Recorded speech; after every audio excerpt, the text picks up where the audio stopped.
The cellar was cold, and the air smelled of damp stone and old wine. A single lantern hung from a beam, its flame trembling in the draught. Guy Fawkes stood among the barrels, 36 of them, stacked in neat rows beneath a covering of faggots and iron bars. His cloak was heavy with rain from the river above. His boots were caked with the mud of Westminster. In his pocket lay a slow match and a watch, and a small tinderbox wrapped in oiled cloth. Above him, Parliament slept. The King would arrive at dawn. The Lords would follow. The prayers would begin. He struck the flint once, to be sure it was dry. The spark leapt, caught, and died. He waited. Somewhere in the palace, a bell tolled midnight. The lantern flickered. The barrels did not move. The quiet before the fire. Good evening, and welcome. The night has grown quiet now, and the world outside your window has folded itself away into whatever hour keeps you company. Wherever you are listening from tonight, whether a small room under a slanted roof, or a bed pushed against a wall you know by heart, or a chair beside a lamp that has burned longer than it ought to, I am glad you are here.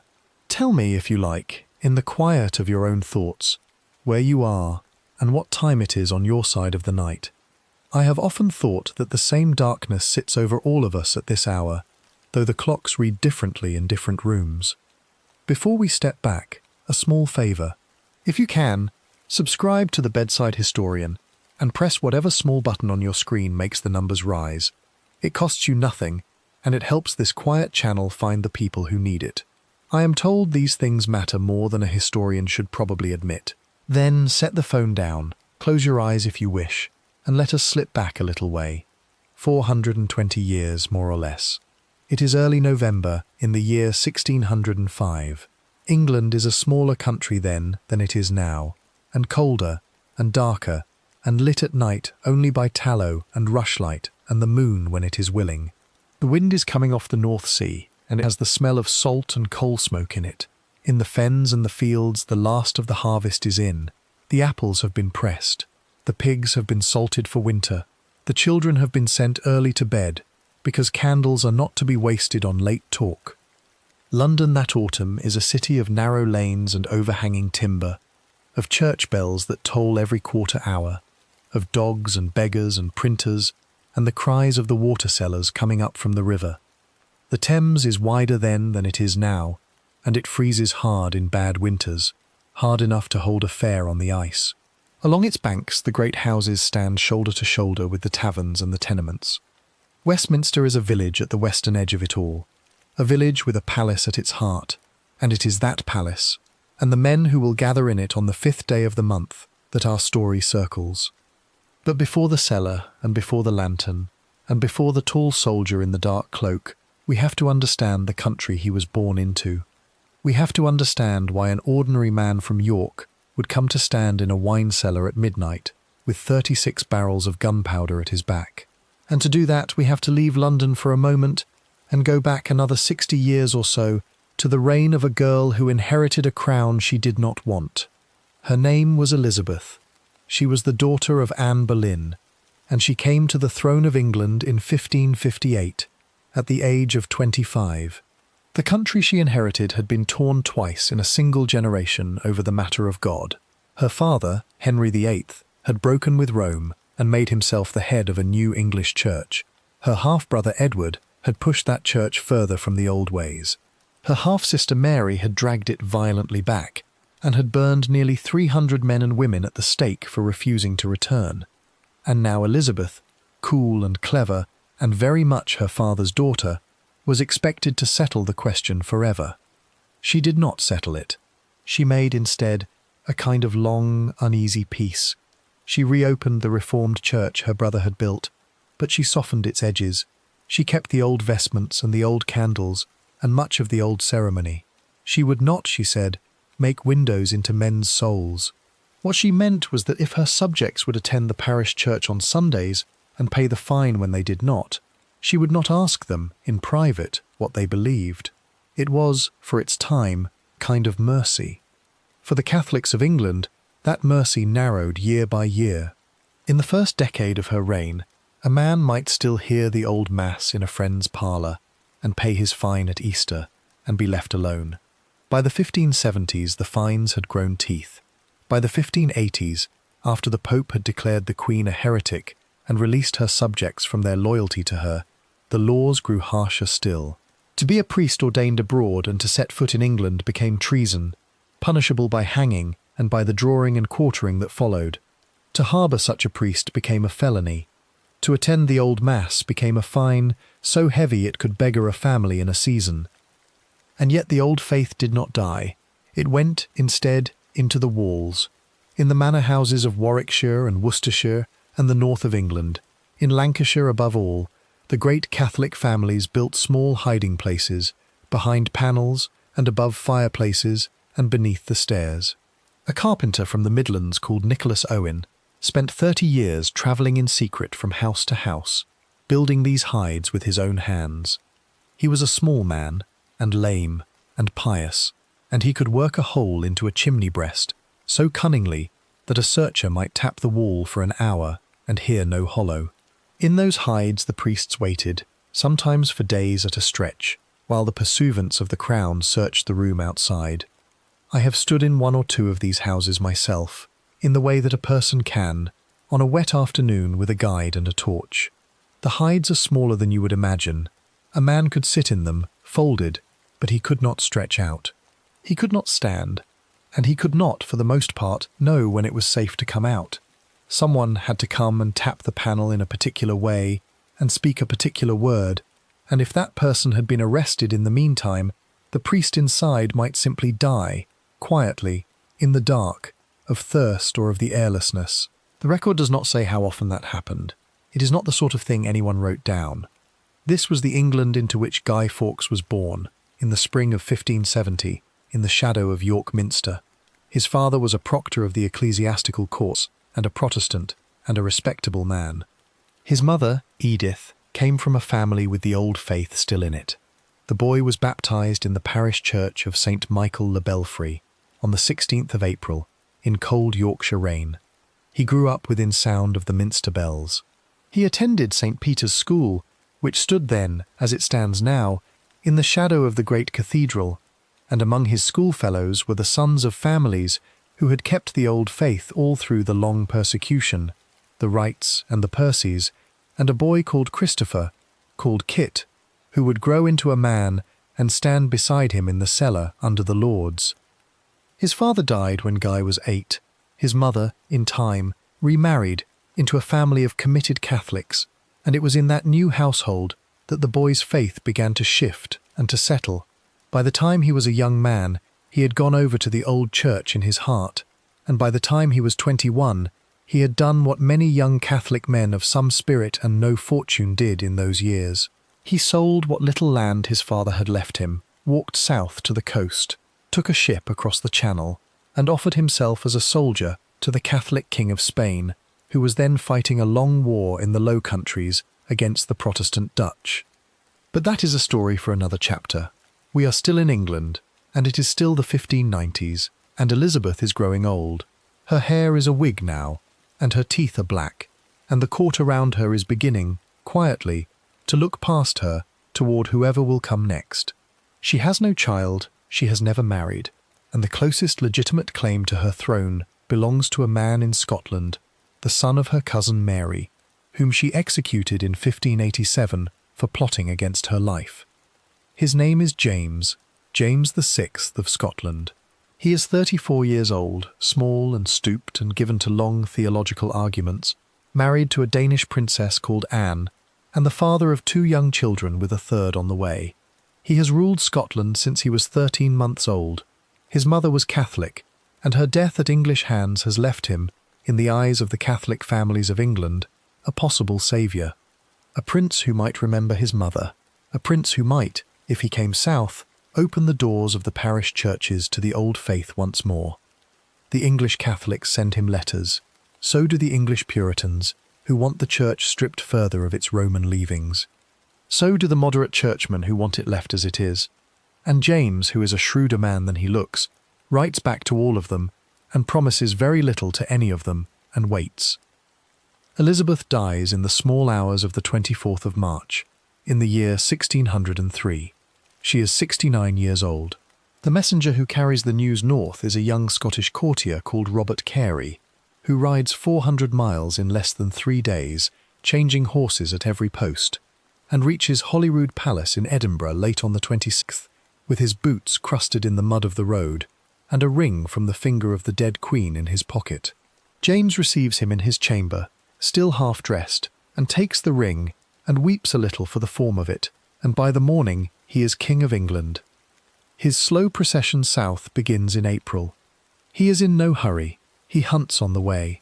He knights so many men at every great house he stops in, that the honour becomes, briefly, a small joke in the taverns. He reaches London in early May, and the plague is bad that summer, and his coronation is quiet, and he settles into the palace at Whitehall and into a new country that he does not yet understand. The Catholic gentry come to him with their petitions. They ask, gently at first, for the fines to be lifted. They ask for the recusancy laws to be eased. They ask, most delicately of all, for the right to hear their mass in private, in their own houses, with no one asking questions. And James, in the first months, is inclined to listen. He suspends the fines. He receives Catholic emissaries. He speaks warmly, in that soft Scottish voice of his, of tolerance and of the peace of the realm. But he is a nervous man. He has been the target of plots since he was a boy in Stirling Castle, and his council and his parliament and his bishops are not so inclined to mercy. Within a year the fines are back. Within 18 months they are being levied harder than they were under Elizabeth. 2 Catholic priests, William Watson and William Clark, are drawn into a clumsy plot to seize the king, and they are hanged for it in the winter of 1603, and after that the mood at court hardens further. In February of 1604, in a speech to Parliament, James speaks of his hatred of the Roman religion. In the same session, new laws are passed against recusants, and new laws are drafted against priests. By the end of that spring it is clear, to any Catholic gentleman who is paying attention, that the door has been shut and locked, and the key thrown into the Thames. Some of them accept it. Most of them, in truth, accept it. They pay the fines when they can, and they hide the priests when they must, and they raise their children in the old faith as quietly as the law will let them, and they hope, as their parents had hoped, that a better prince will come. This is what most people do, in most times, when the world is cruel to them. They endure, they wait, they keep their heads down and they hope. But not all of them.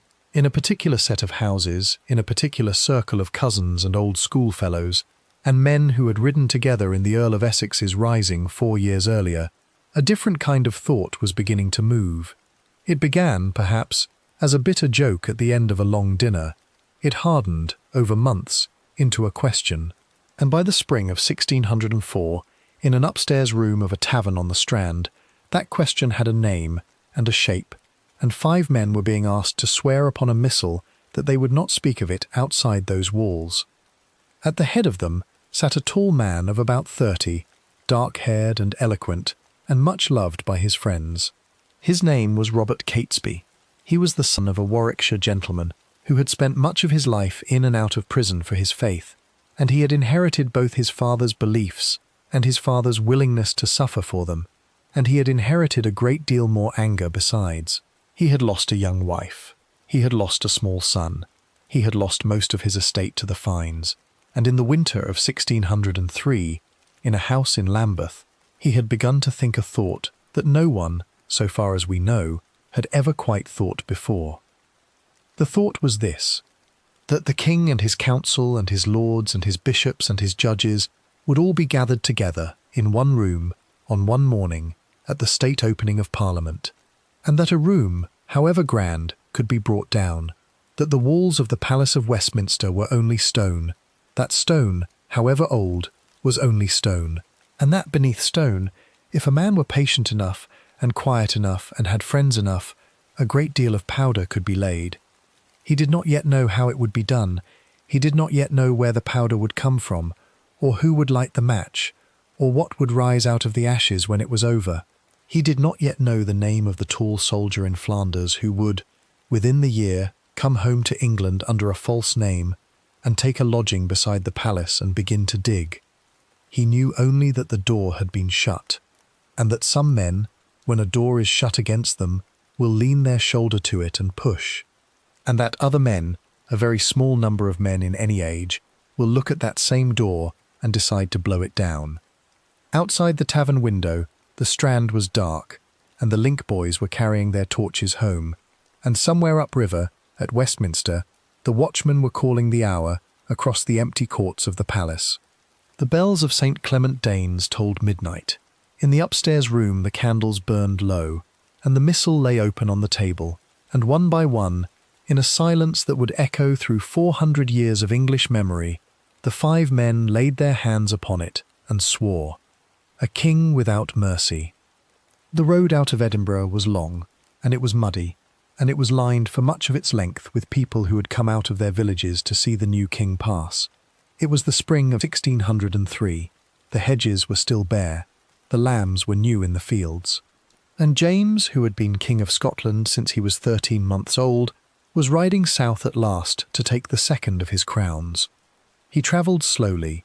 He was not a strong horseman, and he did not much like the saddle.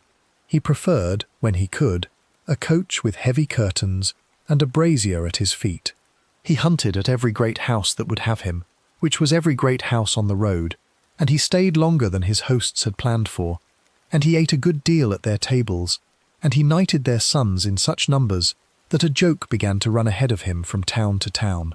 It was said that a man could scarcely stand still in a courtyard without being tapped on the shoulder and made a knight of the realm by mistake. I have always found something touching in this slow procession, and something a little sad. He was 46 years old. He had spent his whole life in the cold, small kingdom of his birth, ruled by nobles who despised him and preachers who lectured him from the pulpit, and now he was riding into a warmer country and a richer one, and he wanted, I think, to be liked. He wanted the cheering. He wanted the banquets. He wanted the tall English deer in the parks of the great houses, and he wanted, above all, to believe that the new country would take him as he was. Behind him and around him, in the villages and the manor houses along that road, another set of people were watching him ride and thinking their own thoughts. These were the Catholic families of England, the recusants, the ones who had paid the fines and hidden the priests and buried their dead by night through all the long years of Elizabeth. For 30 years they had been told to endure, and they had endured. Now they let themselves hope. They had reason to. James's own mother had been Mary, Queen of Scots, a Catholic queen who had lost her head to Elizabeth's axe at Fotheringhay Castle in the winter of 1587. He had been a boy of 20 when the news came, and though he had done very little to save her while she lived, it was thought, perhaps too warmly, that a son who had lost his mother in that way must carry some grain of tenderness for her faith. He had also, in the last years before Elizabeth's death, written letters. He had written to the Pope. He had written to Catholic noblemen in England. He had used in those letters the sort of soft, careful words a man uses when he wants to keep a door open without walking through it. One such letter, sent in secret to a Catholic peer, had spoken of the great grief he felt at the sufferings of English Catholics under the old laws, and had hinted, without quite promising, that when he came to the throne of England, those sufferings might ease. The letter was passed from hand to hand in the recusant houses. It was read aloud at kitchen tables. It was folded into prayer books, and it did what such letters always do. It grew, in the telling, into something firmer than it had been on the page. By the time James crossed the border at Berwick in early April, the story that ran ahead of him was that the fines would be lifted, that the priests would be allowed home, and that a man might once again hear Mass in his own parlour without a servant listening at the door. None of this had been promised. All of it was believed. We have to leave the great road for a moment and step into one of those manor houses, because it is there, and not in the palaces, that this part of the story lives. Picture a house of dark timber and pale plaster, set among orchards in the Warwickshire countryside. The windows are small, because glass is dear. The floors are of stone, strewn with rushes that are changed at Easter and at Michaelmas, and not much in between. In the great chamber above the hall there is a fireplace of carved oak, and behind one of the carved panels, if you know where to press, a small door opens into a space no larger than a cupboard, and in that space, on a stool, a priest has spent the last 3 nights. His name we do not know. Most of them we do not know. The record keeps the names of the ones who were caught. The ones who were not caught kept their names hidden, even from the people who fed them, and so their stories, for the most part, are lost. What is known is that in the spring of 1603, in houses like this one all across England, priests came out of their hides and stood, blinking, in the light of the great chambers, and were told the news from the north. The king was coming, and the king, God willing, would be kind. Some of them wept, some of them said mass for the first time in the open in years, with the doors of the hall thrown wide and the household kneeling on the stone. In Yorkshire, in Lancashire, in the West Country, in the fenlands of the East, the same small candles were lit at the same small altars, and the same slow prayer went up. Deliver us, they said, from further sorrow. Grant us, they said, a little peace. The peace lasted perhaps 4 months. I have often wondered what it was that changed the king's mind. There are as many answers as there are historians. He was a nervous man by nature, and he had walked into a country he did not know, and the size of the Catholic population frightened him. His new bishops and his new judges, and the great men of his privy council, were largely Protestant, and they pressed him hard. His wife, Anne of Denmark, had privately converted to the old faith some years before, and this was known, and it embarrassed him. His purse, too, was thin, and the recusancy fines had been, under Elizabeth, a useful stream of income. To lift them was to lose them. He was not a man who liked to lose money. Whatever the cause, the shift began quietly. In the summer of 1603, the fines, which he had suspended in the first flush of his welcome, were quietly reimposed. In the autumn, a small and clumsy conspiracy came to light, in which 2 Catholic priests, William Watson and William Clark, had schemed with a handful of gentlemen to seize the king and force him to grant toleration. It was a foolish plot. It never had a chance, but it gave the council what it needed, and by winter both priests were hanged, and the king's voice, when he spoke of the old religion now, was harder than it had been in the spring. Then came the great disappointment. In February of 1604, in the Painted Chamber at Westminster, James opened his first English Parliament and made a speech. He spoke, in his soft Scottish burr, of many things. He spoke of the union of the 2 crowns. He spoke of the peace of the realm. And then, without quite meaning to make it the centre of the speech, he spoke of the Roman religion. He said that he could not, in conscience, tolerate it. He said that he hated its superstitions. He said that he would never permit the growth of a religion that owed its first loyalty to a foreign bishop. There were Catholic gentlemen in the gallery that day. There were Catholic servants at the doors. The word carried out of the chamber before the king had risen from his chair, and by evening it was in the taverns, and by morning it was on the road north to the manor houses, and within a week it had reached every recusant kitchen in the kingdom. The door had shut. I have tried, more than once, to imagine what it felt like in those houses when the news came. The record does not tell us, in any full way, what was said around those tables. What is known is only the shape of what followed. The priests went back into the hides, the chalices went back under the floorboards, the Latin missals went back into the false bottoms of the linen chests, and the fines began again, heavier now than before, because the king's officers had a year of arrears to collect and a king's household to pay for. A ledger from that spring survives from a house in the north. It records, in a neat clerk's hand, that the master of the house was fined £20 for the month of March for the failure of himself, his wife, and 3 of his servants to attend the parish church. £20 was, in that year, more than a good ploughman earned in 12 months of labour. A family that paid it every month was a family that would, within a generation, have no land left to farm. The clerk who wrote the entry did not add any comment. Clerks rarely do. But you can imagine, perhaps, the hand of the master turning the page and looking at the total at the bottom and setting the ledger down very carefully and going to stand at his window for a while. That was one kind of response. It was the commonest kind. Most of the Catholic gentry of England, when the door shut, did what people mostly do. They folded the disappointment inside themselves and carried on. They paid what they could. They hid the priests as they had always hidden them. They raised their children in the old faith by candlelight in upstairs rooms, and they taught them the prayers in whispers, and they hoped, as their parents had hoped, that a better prince would come one day. But there was another kind of response, and it is the one we have to follow now, because it is the one that leads to the cellar. In a smaller number of houses, and among a smaller number of men, the shutting of the door produced not endurance but rage. These were mostly younger men. They were men who had ridden with the Earl of Essex in his failed rising against the old Queen 4 years earlier, and had been pardoned for it, and had never forgotten the taste of drawn swords in a London street. They were men who had lost fathers to the fines, or brothers to the scaffold, or wives to the grief of long persecution. They were cousins, in many cases, or old schoolfellows, or fellow soldiers from the wars in the Low Countries. They knew each other. They drank together in the same taverns. And in the winter and spring of 1604, in London and in the Midlands, they began to talk. At the centre of these conversations, always, was Robert Catesby. We met him briefly in the last chapter, in the upstairs room on the Strand, but it is worth pausing here to know him a little better, because everything that follows moves at his hand. He was 30 years old that spring, or thereabouts, tall and dark-haired and blessed with the kind of face and voice that made other men lean forward at a table. His father, Sir William Catesby, had been imprisoned again and again for his faith under Elizabeth, and had died broken by the fines and the long spells in the Fleet prison.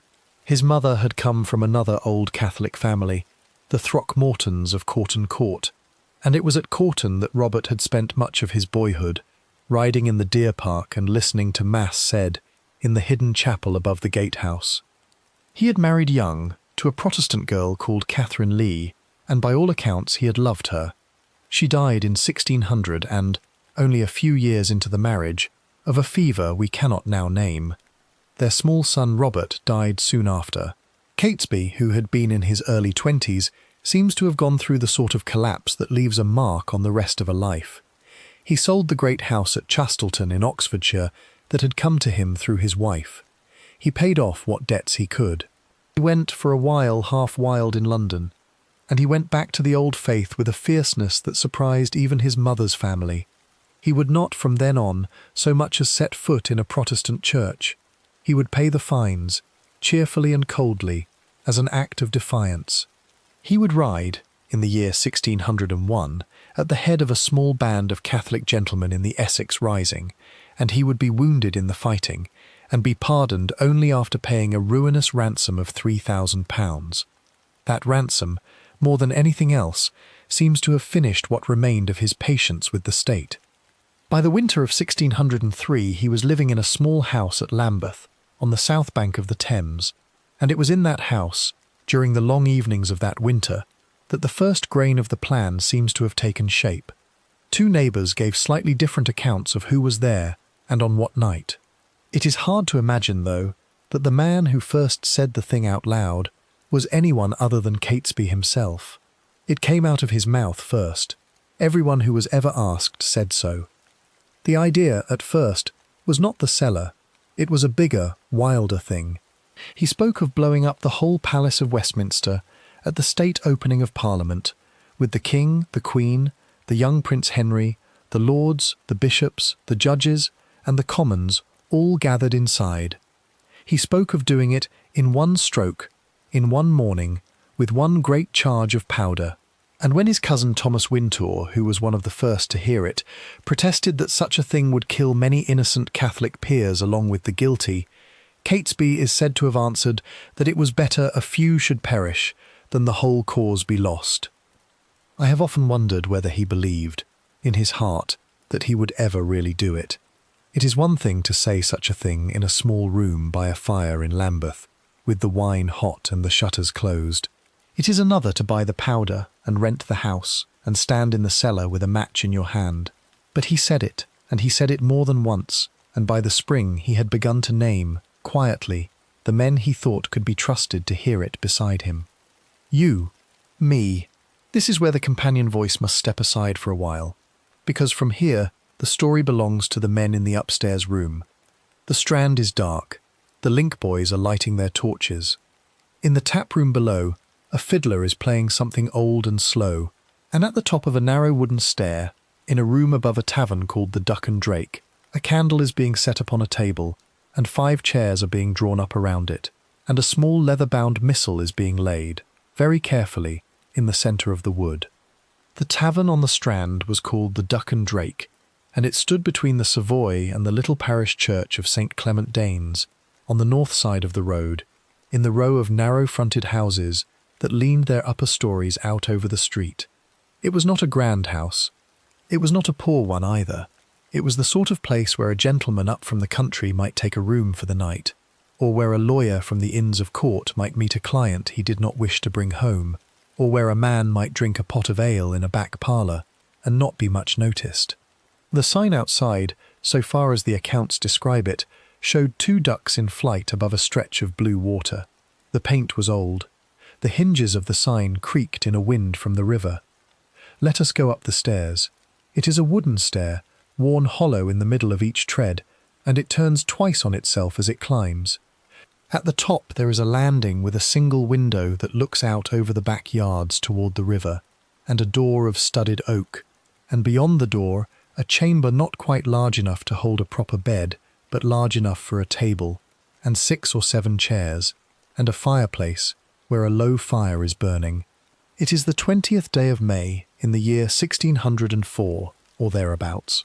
The record fixes the date only to that week, and different men who were later questioned gave slightly different answers about the day.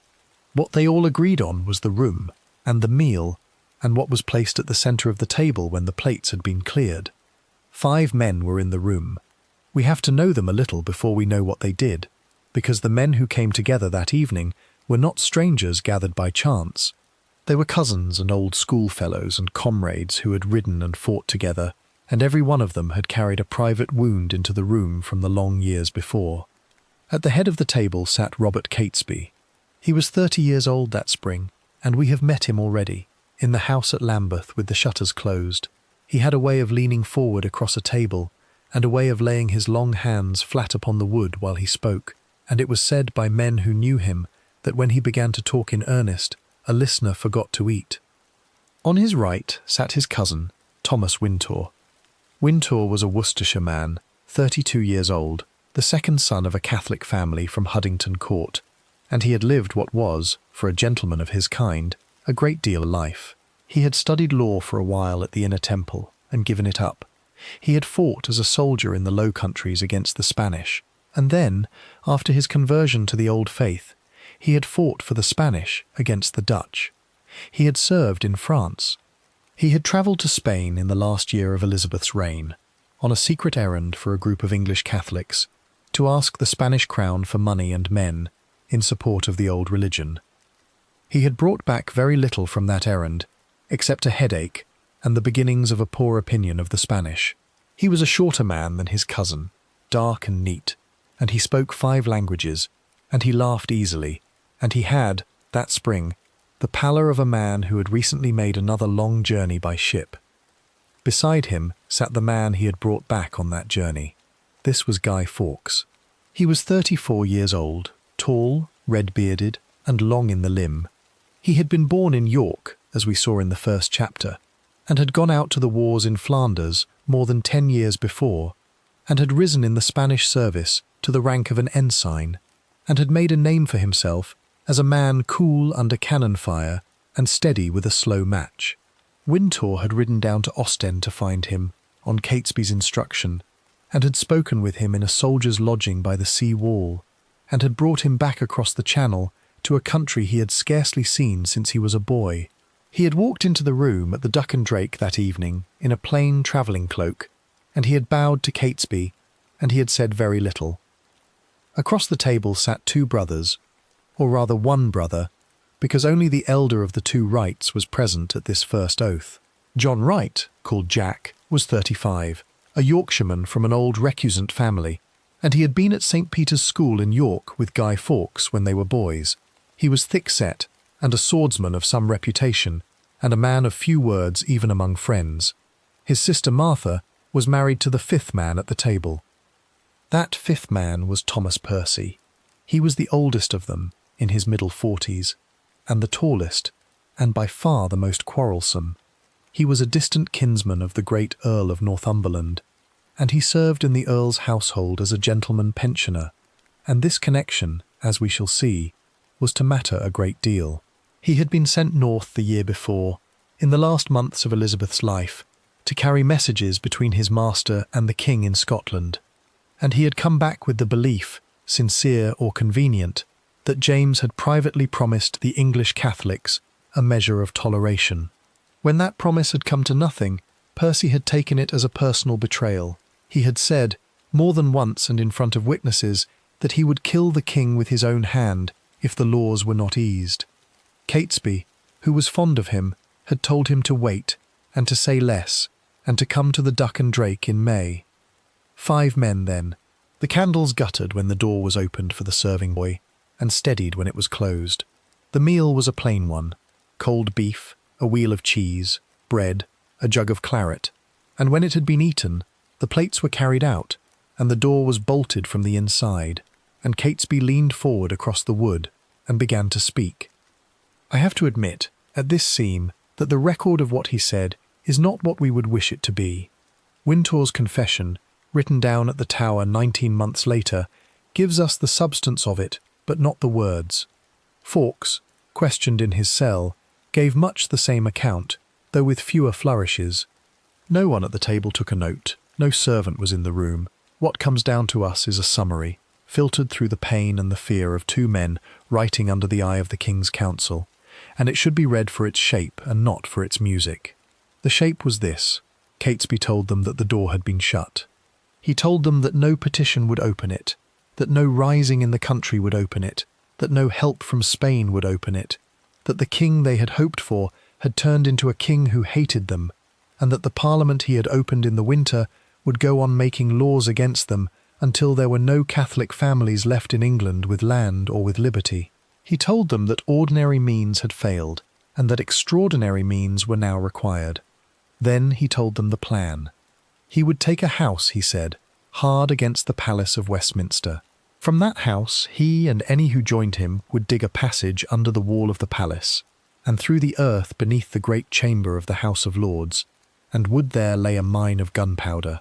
On the day of the state opening of Parliament, when the King and the Queen and the young Prince Henry and the lords and the bishops and the judges of the realm were all assembled above, the mine would be fired. The whole gathering, in one stroke, would be destroyed. There was a stillness in the room after he had finished. The fire hissed as a log settled. Somewhere below, in the tap-room, a man laughed at something no one in the chamber would ever hear. It was Wintour who spoke first, and what he said, according to the confession he wrote later, was that the thing would be difficult and dangerous, and that many Catholics would be killed with the guilty, and that if it failed the persecution of the old faith would grow beyond anything they had yet suffered. He is said to have gone further.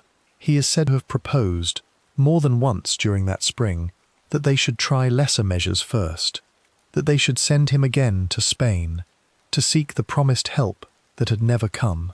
Catesby, who had heard all this before, let him speak, and then said, very quietly, that the promised help would never come, and that lesser measures had already failed, and that the choice before them was not between a great stroke and a small one, but between a great stroke and no stroke at all. Percy is said to have banged his hand upon the table and said that he was ready. Wright is said to have nodded once. Fawkes, whose voice had not yet been heard in the room, is said to have said that he had come out of Flanders because he had been told the cause was serious, and that he saw no reason to go back until the thing was done. The record does not tell us the tone in which he said it. It only tells us that it was said and that it was believed. You have to remember, at this point in the story, that these were not fanatics of the sort a later century would recognize. They were not madmen shouting on a corner. They were gentlemen of some education and some means, and every one of them knew, better than most, what the king's law did to the bodies of traitors. They had seen it, some of them, in the yard at Tyburn. They had heard the sermons that followed. They had watched, as boys, the heads of the last generation of Catholic conspirators set upon spikes above London Bridge, blackening in the sun, and they had gone home and eaten their supper with those images in their heads. To swear the oath they were about to swear was to accept, calmly and in advance, that this was very likely to be the manner of their own dying. Catesby had thought about this. He had known, from the first, that men would not stay silent about such a plan unless they were bound by something more than fear. And so, when the last of the doubts had been aired, he called for a book. A missal was brought up from a case that Wintour, or perhaps Catesby himself, had carried into the tavern earlier that day. It was a small volume, bound in dark leather, of the sort a travelling gentleman of the old faith might carry in his saddlebag. It was set at the centre of the table, and then a priest was called in from the next chamber, because a priest, it turned out, had been waiting all this time in an adjoining room, and had been within earshot of nothing. His name was Father John Gerard, of the Society of Jesus. He was one of the most hunted priests in England, and he had come and gone from the manor houses of the Midlands for years, saying mass in false-panelled chapels, and slipping out of pursuivants' hands more than once by inches. He is generally thought not to have known, that evening, the substance of the plan the 5 men had just agreed.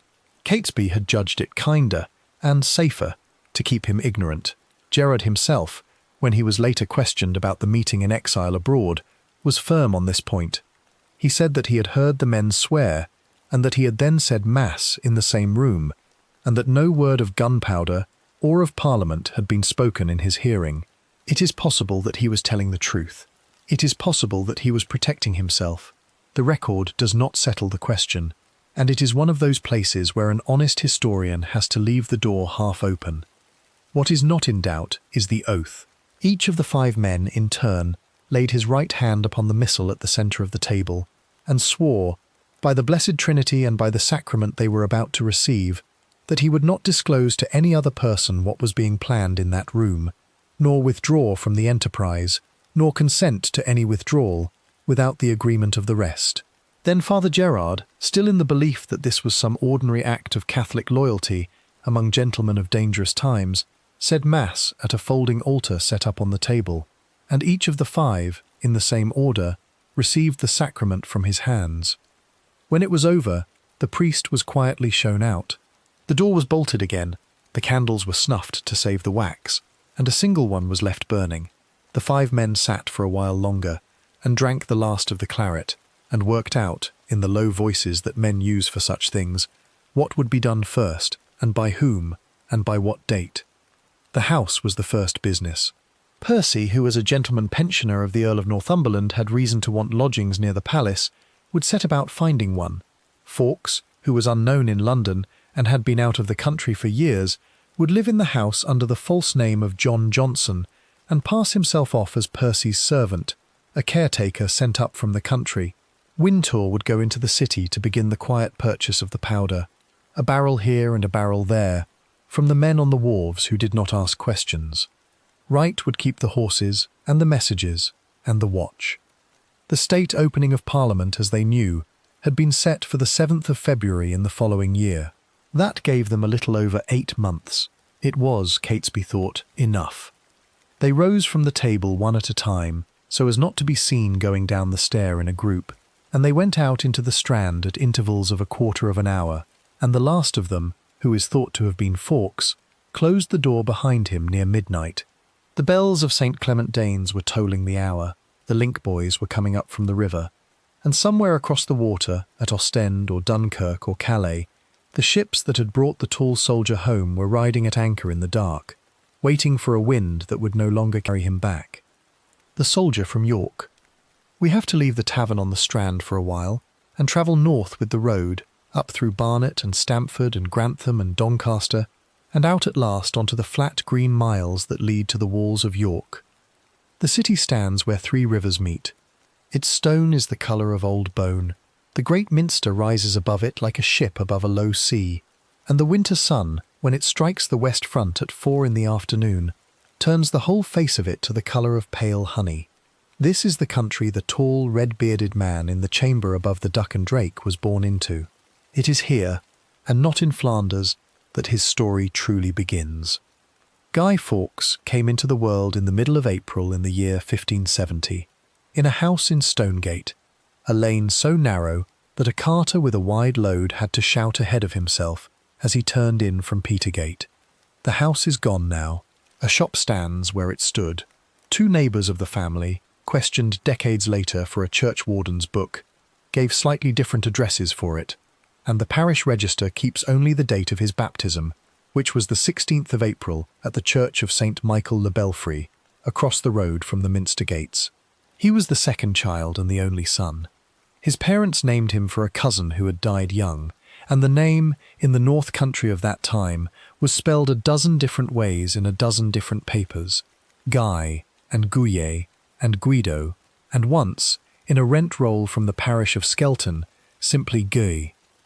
His father was Edward Fawkes, a lawyer of the ecclesiastical court, which sat within the palace of the archbishop and heard the sort of business a churchman's court hears: wills that had gone wrong, marriages that had gone wronger, small tithes owed on hay and wool. Edward earned, so far as the surviving papers show, about £26 in a good year, which was a respectable living for a lawyer of the middling sort. The family kept 2 servants. They ate meat on the 4 great feasts of the year, and on most Sundays besides. They belonged, in all outward things, to the Protestant establishment that had grown up under Elizabeth, and Edward took his son to the parish church every week and taught him the English prayers, and would have expected him, in time, to follow the same path and read for the same law. It did not happen. Edward died in the January of 1578, when the boy was 7 years old, of a fever the parish register does not name. He was buried in the yard at St. Michael's, and the little household in Stonegate was reduced, in the way such households were reduced, to the widow and the 3 children and a smaller kitchen fire. His mother, Edith, was 30 years old, and she was not a woman who could keep a lawyer's house on nothing. She waited about 4 years, which was the decent interval, and then she married again. The man she chose was Dionysius Bainbridge, a Yorkshire gentleman with lands at Scotton, a village about 30 miles to the west of York, near the town of Knaresborough. And Bainbridge, unlike the dead lawyer, was a Catholic. I have often thought about what the 11-year-old boy made of that journey. It is 30 miles from Stonegate to Scotton, and in the spring of 1582 it would have taken the party the best part of 2 days on the road, with a cart for the goods and a mare for the mother and the 2 smaller children up behind her. Guy, at that age, would have walked. The record does not tell us what he thought as the towers of the minster fell away behind him. The record tells us only what he found at the other end. At Scotton the household kept the old faith. The chapel above the gatehouse had a hide behind the altar panel, large enough for a grown man to stand upright. Mass was said in the great chamber on the eves of the feasts, and the family knelt on the stone in a row, and the servants knelt behind them, and the priest who came and went by night was a Yorkshireman named John Pullin, of a recusant family in the West Riding. It was in that chapel, and in the fields round Scotton, and in the long evenings by the fire in the great hall, that Guy Fawkes changed his religion. He was not forced. His mother, so far as anyone can tell, never argued with him. He watched, and he listened, and by the time he was 15 years old he had asked to be received into the Roman Church, and had been received, and had begun, in the way of a serious boy, to take it into the marrow of his bones. He was sent back to York at some point in his early teens, most likely by Bainbridge, to be a day boy at St. Peter's School, which stood in the shadow of the minster, and had been, in the last generation, a nursery of the old religion. His masters there were John Pullin's cousin, and a schoolmaster named John Fletcher, and both were quiet Catholics of the sort the authorities half knew about and half tolerated. The boys who sat on the benches with him include 2 brothers named Jack and Kit Wright, of a Catholic family from Plowland in Holderness, and another boy named Robert Middleton, who would in time become a Jesuit and be hanged for it on the green at Lancaster. You will remember Jack Wright from the room above the Strand. He was the swordsman, thick-set and short of words, who sat opposite Catesby with his hand on the wood. He and Guy Fawkes shared a form at St. Peter's for 4 years. They read Cicero together. They copied verbs. They walked home in the same direction along Petergate on winter afternoons when the lamps were being lit. It is worth stopping on this for a moment, because much of what followed 20 years later ran through friendships made at that school, in that town, in the reign of a queen whose name the boys spoke only in the safest company. Guy left St. Peter's around the age of 16. He did not go to a university. His stepfather had a modest estate, but not a great one, and there was little to be spared for a boy who was not the natural heir. What happened next is a little uncertain. There is a scrap of testimony that says he took service for a while in the household of Anthony Browne, the Catholic Viscount Monteagle, at Cowdray in Sussex, and that Browne turned him out after a year, for reasons no one now remembers. There is another scrap that puts him back at Scotland, quarrelling with a half-brother over the rents of a piece of land. Neither scrap is firm. What is firm is that in the year 1593, at the age of 23, he sold what small property had come to him from his father, walked to the coast at Hull, and took ship for Flanders. He never truly came home again. We have to leave the road to Scotland now, and follow him across the North Sea, because the man who came back into a London room 11 years later was a different creature from the boy who had gone. Flanders in the 1590s was the great school of European war. The armies of Spain and of the Dutch had been grinding at one another across the Low Country for 2 generations, and every siege and every skirmish was a lesson for the young men who came out from every country in Europe to learn it. Fawkes joined a regiment of English exiles that fought in the Spanish service under the command of Sir William Stanley. He was, at first, nothing more than a pikeman with a red cloak and a helmet that did not fit him well. He earned, when he was paid at all, about 4 shillings a week. He grew, in that service, into the man Wintour would later find at Ostend. He learned Flemish well enough to bargain in a market. He learned enough Spanish to give and take orders. He learned, above all, the thing that would matter most, the handling of gunpowder. In the Spanish army of that day, every siege turned on the mining engineers, who tunnelled beneath the walls of the towns and packed the tunnels with barrels and touched the whole charge off with a slow match. It was work that killed men in numbers and made them famous when they lived. Fawkes was drawn to it. He had the temperament for it.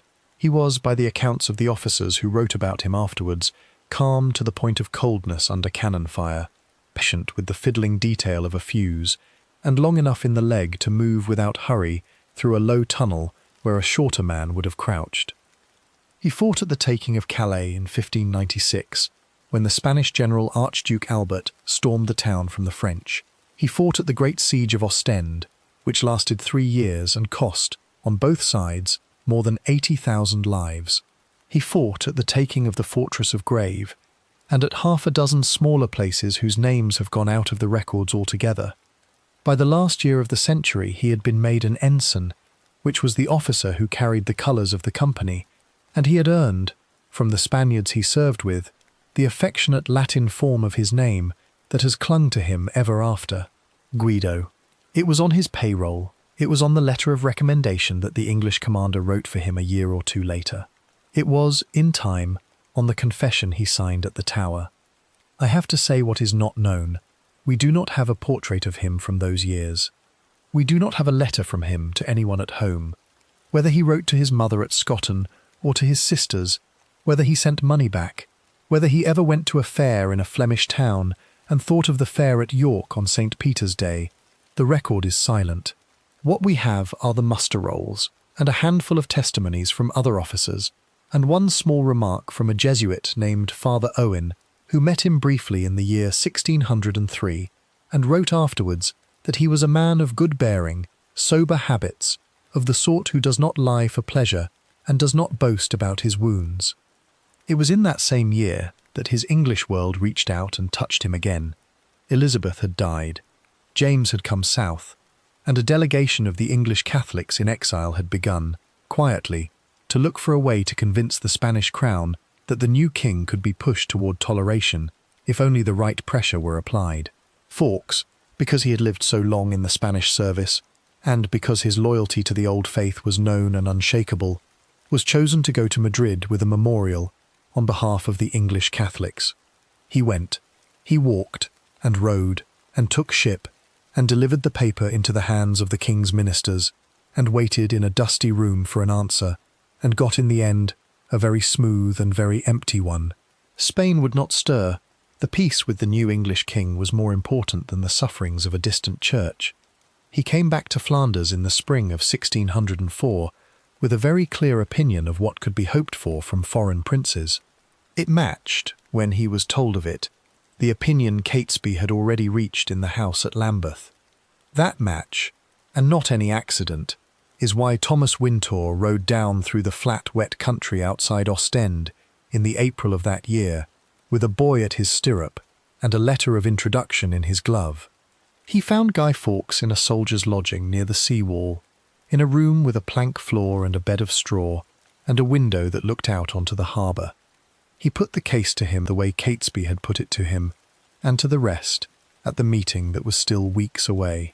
The door in England was shut. The Spanish would not open it. There was only the great stroke left. Would he come home and set his hand to it? Fawkes, according to Wintour's later account, asked one question. He asked whether the plan had the blessing of a priest. Wintour, who did not yet know how Catesby meant to manage that particular problem, answered as carefully as he could that the cause was godly, and that the means, in Catesby's judgment, were justified by the end. Fawkes was quiet for a while. He looked out at the ships in the harbour. He turned back into the room, and he said that he had come out of England as a boy because he could not live under the laws that had killed his father's church, and that if there was a way to break those laws he would come home and help to break them, and that he asked only to be trusted with the powder. He packed his things that afternoon. There was not much to pack: a change of linen, a Spanish sword, a small book of hours in Latin, and the letter of recommendation from Sir William Stanley that he would need if any question of his soldiering were ever raised in London. They took ship at Newport within the week, and they landed at Gravesend, and they rode up the Kent road into a city that Fawkes had not seen since he was a boy at his father's knee in Stonegate. He did not know London well.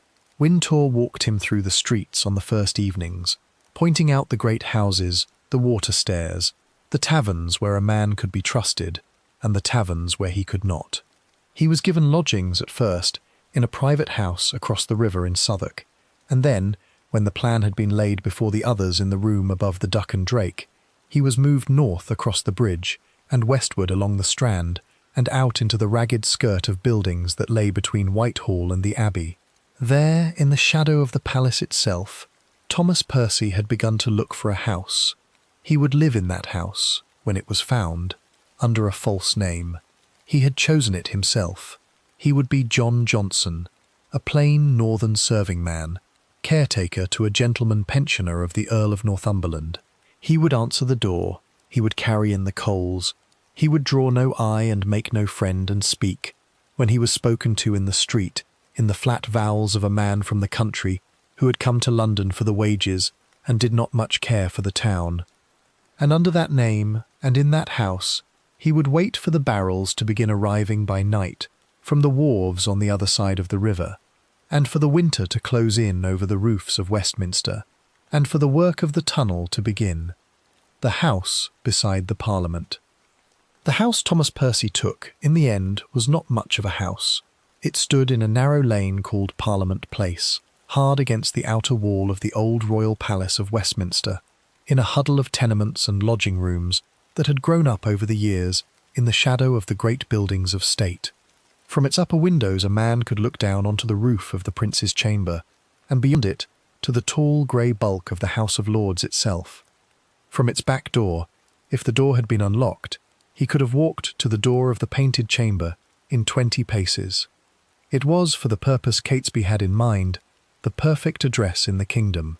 It was also, in every other respect, a shabby and awkward little dwelling of 2 rooms above and 2 below, with a chimney that drew badly and a floor that sloped toward the river.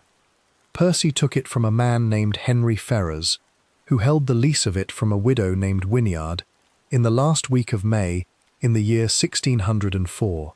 He paid, so far as the papers show, a rent of about £12 by the year, and he told Ferrers, and told Mrs. Wynyard when he had to, that he needed the lodging because his duties as a gentleman pensioner of the king kept him close about the palace, and he was weary of riding home to Highgate at all hours of the night. It was a story that stood up. He was, in truth, a gentleman pensioner. His duties did keep him close about the palace. No one in the little parish of St. Margaret's had any reason to doubt him, and no one, so far as we know, did. Let us stand for a moment at the door and look at the lane.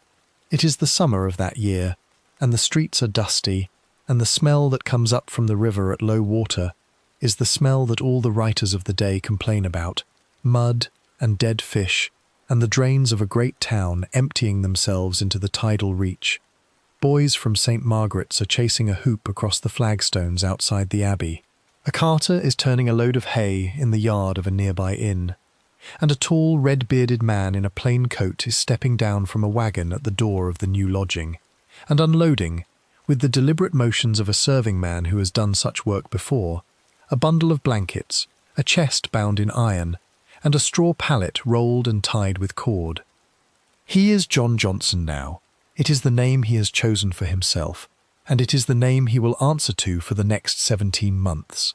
When Mrs. Wynyard comes across the lane to look at her new tenant's caretaker, he touches his cap to her and speaks in the flat vowels of a Yorkshireman up from the country for the wages. She thinks him quiet and civil and a little slow. She goes back to her own kitchen and thinks no more about him. That was the first success. The second was the priest.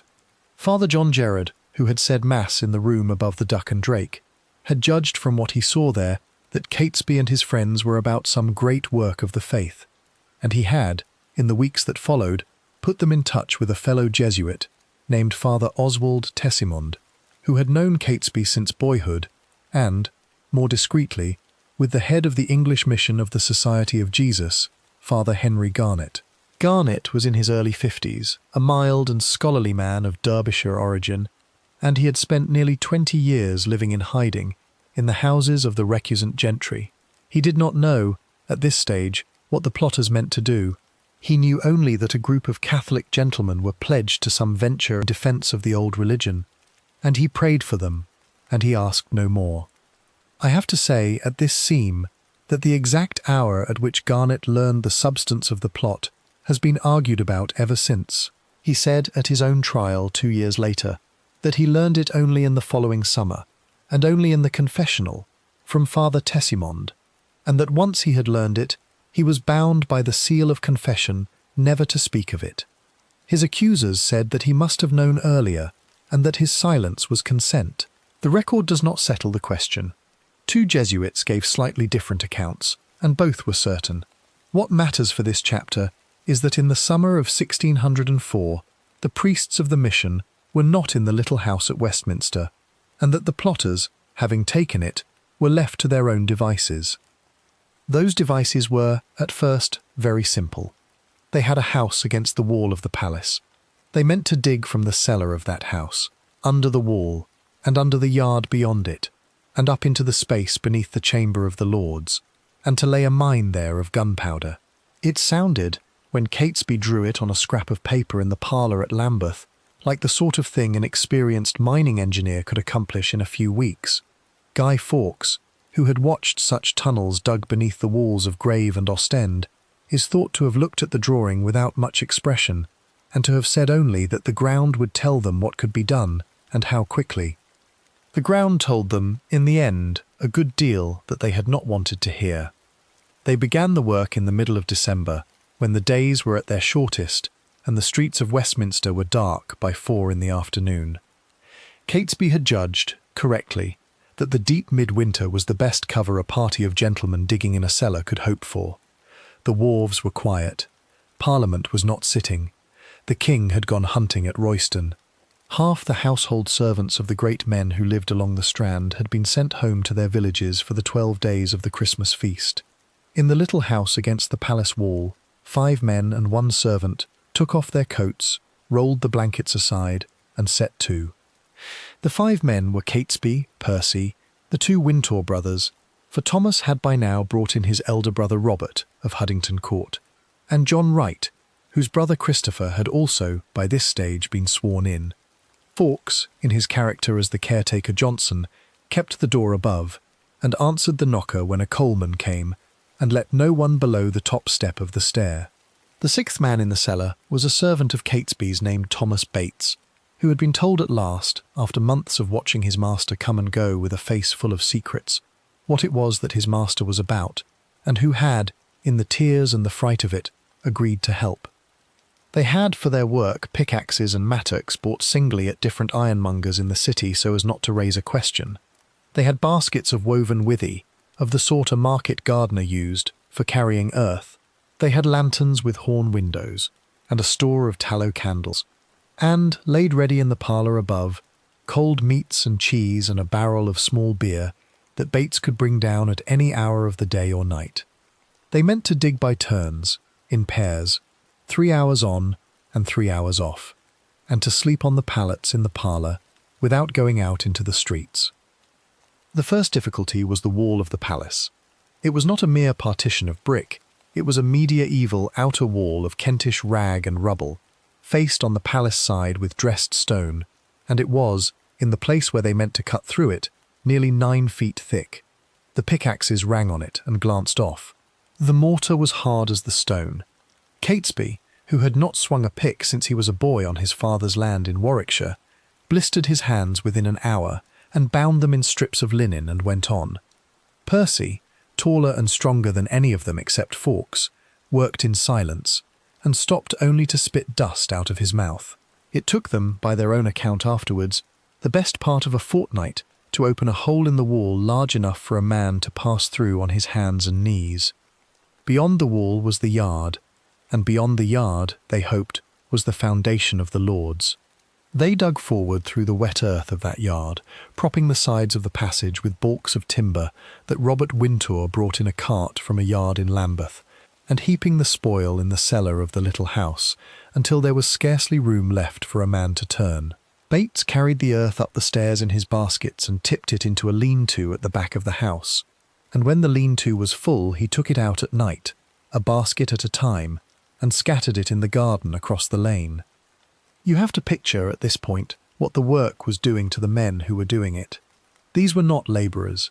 Catesby was a gentleman of 30, Robert Wintour a country squire of 40, Percy a courtier who had never in his life carried a load heavier than his sword. They worked in a passage so low that a tall man could not stand upright in it, in air so thick with dust and lamp smoke that a candle had to be trimmed every quarter of an hour to keep it alight, in a wet that soaked through their leather breeches and left their knees raw. They ate cold. They slept in their shirts on the parlour floor. They did not shave. They did not wash beyond what a jug of cold water in the morning could do, and they were, all of them, praying men, so that before every shift they knelt in the dust and said a paternoster together, and after every shift they knelt again and thanked God for their preservation. They dug in this fashion through the last weeks of December, and through the whole of January and into February. Progress was measured in inches.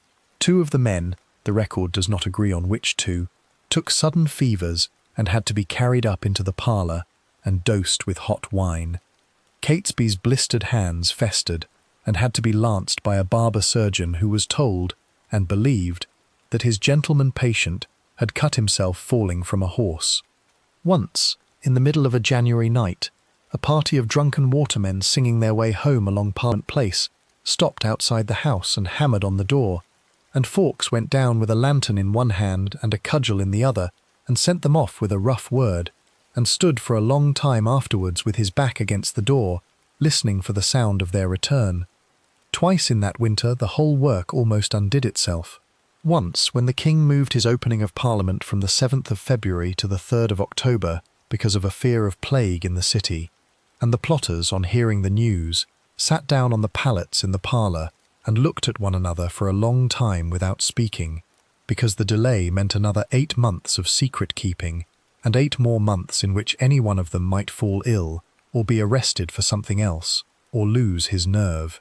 Once, when Catesby's own brother-in-law, a man who knew nothing of the plot, came to the door with an invitation to a christening, and Fawkes had to keep him standing on the step for the better part of a quarter of an hour, with the noise of a pickaxe faintly audible from below, while Bates ran down and made frantic signs for silence. They came, at last, in the middle of March, up against a second wall. It was the foundation wall of the House of Lords itself, and it was, if anything, thicker than the outer wall of the palace, and older, and set into a footing of great blocks of stone that turned the edge of any pick. They stood in the passage and looked at it in the light of a single candle. Catesby said something, according to Thomas Wintour's later confession, that sounded very like a prayer and very like a curse. Fawkes, who had said little during the whole of the winter's work, set his hand against the stone and said only that they would go through it, but that it would take them another 3 months and that they would need more men. And it was at that moment, in the second week of a wet English March, that a piece of news came up the lane from Mrs. Wynyard's kitchen and changed everything. A woman named Ellen Bright, who had held the lease of a coal cellar directly beneath the House of Lords for the storage of her late husband's fuel business, had died in the winter, and her widower had given up the trade, and the cellar was now standing empty and to let. Percy heard of it first, from a servant of the Wynyards who was gossiping in the yard. He walked round the corner within the hour to see it. He found a low, vaulted stone room, some 77 feet long and about 24 feet wide, running the full length of the chamber above, with a stout door that opened directly onto a passage from the wharf, and with a rent, for the whole space, of less than £4 by the year. He walked back to the little house in Parliament Place, and he stood at the top of the cellar stair, and he called down to the men in the passage below, and he told them what he had seen. There was a silence in the tunnel. Then Catesby, who had a smear of clay across his forehead and a pickaxe still in his hand, began, very quietly, to laugh. It was the laugh, Thomas Wintour would later write at the Tower, of a man who had spent 3 months trying to walk through a wall and had just been told there was a door. By the end of the week, Percy had taken the lease of the cellar in his own name, and the passage from the little house had been sealed at the palace end, with a plank hammered across the opening, and the pickaxes and the mattocks and the baskets had been carried across the lane by night and stacked against the wall of the new place, and the men who had spent the winter underground had come up into the pale spring light of Westminster and stood in the yard behind the house for the first time in 3 months, blinking, thinner, and free at last of the smell of wet earth. The cellar was empty. It was theirs. It lay directly beneath the chamber where the king would come, in October, to open his parliament. All that remained now was to fill it. 36 barrels. Writing. Chapter 6 now. We have to come up out of the cellar for a moment, you and I, and stand on the wharf at Lambeth in the first warm evening of a wet spring turned suddenly to summer. The river is the colour of pewter. The light on the water is the light of a Thames evening in the year 1605, which is a light no one alive has ever seen, and which the writers of the time do not often trouble themselves to describe, because it was the light of every evening of their lives, and they had no reason to think it wonderful. Herons stand in the shallows below Lambeth Palace. A bell is tolling somewhere upriver, at Westminster, for the ending of some small service in the Abbey, and along the muddy foreshore below the palace stairs, a pair of watermen are drawing a flat-bottomed boat up onto the shingle, and the boat is loaded, under a cover of old sacking, with barrels. The barrels came from a house Catesby had taken across the water at Lambeth some months before, in a lane that ran down to the river between a boatyard and a rope walk. He had chosen it for the same reason he chose every one of his lodgings that year. It stood alone. It had a stout door. It had a back way to the water. He had put a man of his own into it as caretaker, a very quiet man named Robert Keyes, who was tall and long in the beard, and burdened with a large family in Warwickshire that he could not support on the small living he had, and who had been sworn into the plot on the promise that when the great work was done, his children would be provided for. Keyes lived in the house at Lambeth by himself. He kept the fire lit, he kept the door bolted, and in the small back room, on a floor of beaten earth, the powder began to arrive. I have to say what is not known. We do not know, and no confession later drawn from any of the plotters ever settled exactly where the powder itself came from. Gunpowder in the England of that year was, by law, a royal monopoly, and its manufacture at the great mills at Rotherhithe and Faversham was overseen by the king's officers. But the trade in old powder, powder condemned by the Ordnance Office as too weak for the king's ships, powder cast up from wrecks, powder bought and sold quietly among the London gunsmiths and the private sellers along the docks, was a large and shabby trade that no one had ever managed to control. Some of the barrels are thought to have come out of the Low Countries with returning soldiers, sold to a merchant at Gravesend, and passed hand to hand upriver. Some are thought to have been bought in small lots, a barrel at a time, at gunsmiths in Fleet Street and along the Minories. A little of it, according to a much later account that may or may not be true, came from a store in the tower itself, sold off by a corrupt clerk who thought he was supplying a private venture bound for the Barbary coast. The papers do not agree, and the men who could have told us went to the scaffold with their mouths shut on that particular question. What we do know is how the barrels looked and how they were moved. A barrel of gunpowder in the year 1605 was a stout oak cask bound in 3 iron hoops about the height of a man's knee and rather narrower than a wine cask, holding by weight about 100 weight of powder, which is to say a little more than 112 pounds. It weighed, full, near enough 11 stone, and it took 2 strong men to shift it up a stair without straining themselves. 36 of them, laid together, would come to something on the order of 1800 weight, the better part of a ton of black powder, coarse-grained and dry, of the kind the gunners called serpentine. In the open air, well laid and well tamped, a charge of that size would have shattered stone walls for 100 yards in every direction. In a low vaulted cellar, beneath a chamber full of men, it would have done something the plotters had every reason to imagine, and no way at all to measure. They ferried it across the river by night. The Thames at Lambeth was, in that summer, a broad and busy water by day, thick with wherries and lighters and the small trading barges that came up from Gravesend, but it fell quiet after 10, and by midnight the only movement on it was the current itself and the slow drift of a lantern or two from a night ferry.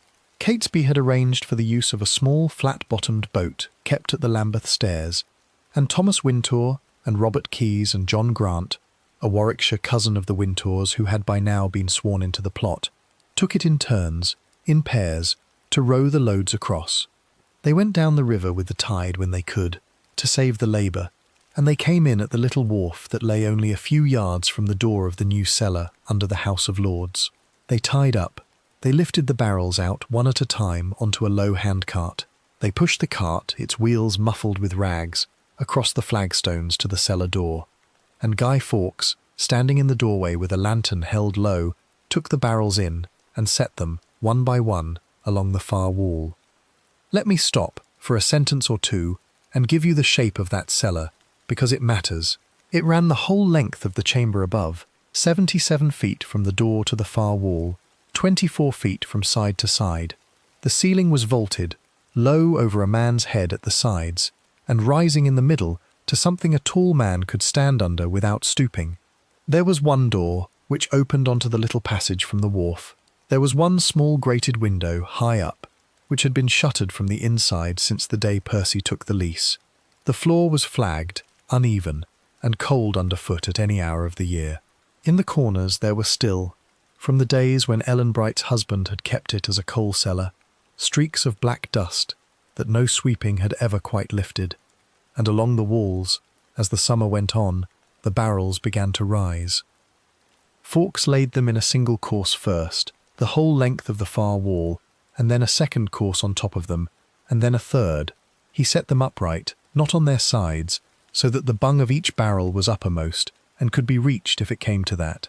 He set them very close together, so that a man could not have passed his hand between one and the next. He placed, at intervals along the top, the small iron hooks and stray tools that a caretaker of a coal cellar would have kept about him, so that any officer of the palace who chanced to look in at the door would see, at a glance, a store of firewood and a heap of iron, and nothing else in the world. And when the last barrel was laid, at some hour in the middle of the summer, he stood back in the lantern light and looked at what he had built, and, according to the story he would tell at the tower, with a raw throat and a broken hand, he crossed himself. Because the barrels alone would not have hidden themselves. Above them and around them, and heaped in such a way that no eye could see through to the wood of the casks, the plotters piled faggots. Faggots are bundles of thin, dry sticks, tied with a wisp of straw or a length of osier, sold by the cartload at every fuel wharf in London for the lighting of household fires. Percy bought them in his own name, quite openly, from a fuel merchant at Whitehall Stairs. He said they were for the winter, and the merchant, who knew him as a gentleman pensioner of the king, thought no more of it. Cart after cart came down the lane in the long afternoons of July and August. Bates and Keyes and Grant carried the bundles in through the cellar door, and on top of the faggots, and thrust into every gap between them, Fawkes laid great bars of old iron that Catesby had bought for £1 apiece at a scrap-yard in Southwark, so that anyone lifting a faggot at random would strike, not on a barrel of powder, but on a length of rusted metal that would ring dully in the vault and give away nothing. You have to understand what it meant, in the London of that summer, for a man to keep such a thing in his cellar and behave, for the rest of every day, as though there were nothing in his cellar at all. Fawkes lived, through those months, the life of a plain northern serving man in the pay of a courtier. He rose early. He drew water from the pump in the yard. He carried in the coal. He answered the door to a barber surgeon who came to look at Percy's saddle sore, and to a laundress who came for the household linen, and to a boy from a nearby cook-shop who brought a hot pie and a jug of small beer at midday. He touched his cap to Mrs. Wynyard when he met her in the lane. He nodded, without stopping, to the sexton of St. Margaret's when their paths crossed at the yard gate. And in the evenings, when the streets had emptied and the wharves had gone quiet, he sat on a low stool in the doorway of the cellar with a lantern at his feet and a Spanish sword laid across his knees, and he watched the door. Two things frightened him more than any others through that summer, and he spoke of both of them, long afterwards, in the tower. The first was the risk that a curious child might squeeze through some gap in the yard fence and get down onto the wharf and try the cellar door for mischief. The second was the risk that the powder itself would go off. Gunpowder of that century was a living and treacherous stuff. It sweated in damp weather. It caked. If it was kept too long in one place, the saltpetre and the sulphur and the charcoal parted from one another in the barrel, and the mixture, when it was fired at last, went with a puff and a stink instead of a roar. In the middle of August, on a wet, close morning after a night of thunder, Fawkes drew the bung on one of the barrels at the far end of the cellar and put a taper into the powder inside, and what he found there sank his heart. The mixture was pale and it was clotted, and when he lit a pinch of it in the corner of a tile, it fizzed and would not flash. The powder had, in the language of the gunners, decayed. It was, at that stage, only some of the barrels, and only in the lower course, where the damp of the flagstones had crept up through the wood. But the discovery meant that fresh powder had to be found, and had to be brought across the water in the same way as the first load, and had to be swapped, quietly, barrel for barrel, in the same cellar, without altering by so much as a bundle of faggots the look of the whole stack. It was work, Fawkes said afterwards, that took the best part of a fortnight, and that was done by lantern light in the small hours of the night, and that left him, at its end, so tired that he slept for the whole of a Sunday and had to be woken by Bates hammering at the door. I should say, before we go any further, that there is one point on which the record has always been uncertain, and always will be. We do not know the true strength of the whole charge, as it lay in that cellar in the last days of the summer. Some later writers, working from the seizure lists made after the arrest, put the figure at 36 barrels of a full hundredweight each. Others, working from the confessions of the plotters, put it at rather less, and suggest that a proportion of the barrels held only half that quantity because the decayed powder had been thrown away and not fully replaced. The truth, most likely, lies somewhere between. What is certain is that there was enough. There was enough to lift the roof of the chamber above the cellar off its beams. There was enough to break the walls out into Old Palace Yard. There was enough to kill, at a stroke, the king, the queen, the heir to the throne, the whole of the House of Lords, the whole of the House of Commons, the judges of the realm, the bishops of the church, and half of the great officers of state, in a single moment, on a single winter morning. Fawkes, who had watched the mines go up at Grave and at Ostend, knew what such a charge would do. He did not, in the letters and confessions that survive from him, ever pretend that he did not know. By the end of August, the cellar was full, and the door was locked, and the key hung on a nail inside the door of the little house in Parliament Place. Percy had gone north on some business of his own for the Earl of Northumberland. Catesby had ridden into Warwickshire to look at a stable of horses at Ashby St Ledgers, ostensibly to buy them, in truth to have them ready for a rising in the Midlands the moment the powder went off. Thomas Wintour had gone to Huddington to prepare his brother's house for the same. Fawkes was left in London, alone in the small house against the palace wall, with instructions to keep the door, to watch the cellar, and to send word by fast rider to Warwickshire the moment anything went amiss. He spent the last weeks of that summer, and the whole of a wet September, and the first cold days of October, in a stillness that must, by all human measure, have been very hard to bear. He did not go out much. He wrote, so far as we can tell, no letters. He said his prayers in the parlour, on his knees, at the hours the church appointed. He waited for the ships of state to return from their summer progress, and for the king to come back from his hunting, and for the sheriffs of the counties to send up the members of the commons, and for the great doors of the painted chamber to be thrown open, at last, on the morning of the opening of Parliament. That morning had been set, and had been announced, and had been printed on the writs.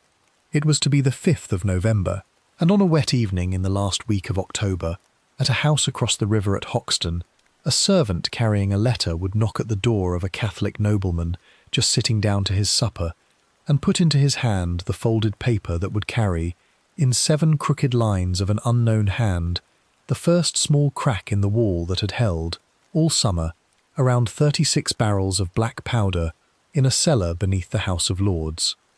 The letter to Lord Monteagle. I'll write chapter 7 now, keeping the seams held with the previous chapters and the outline for chapter 8.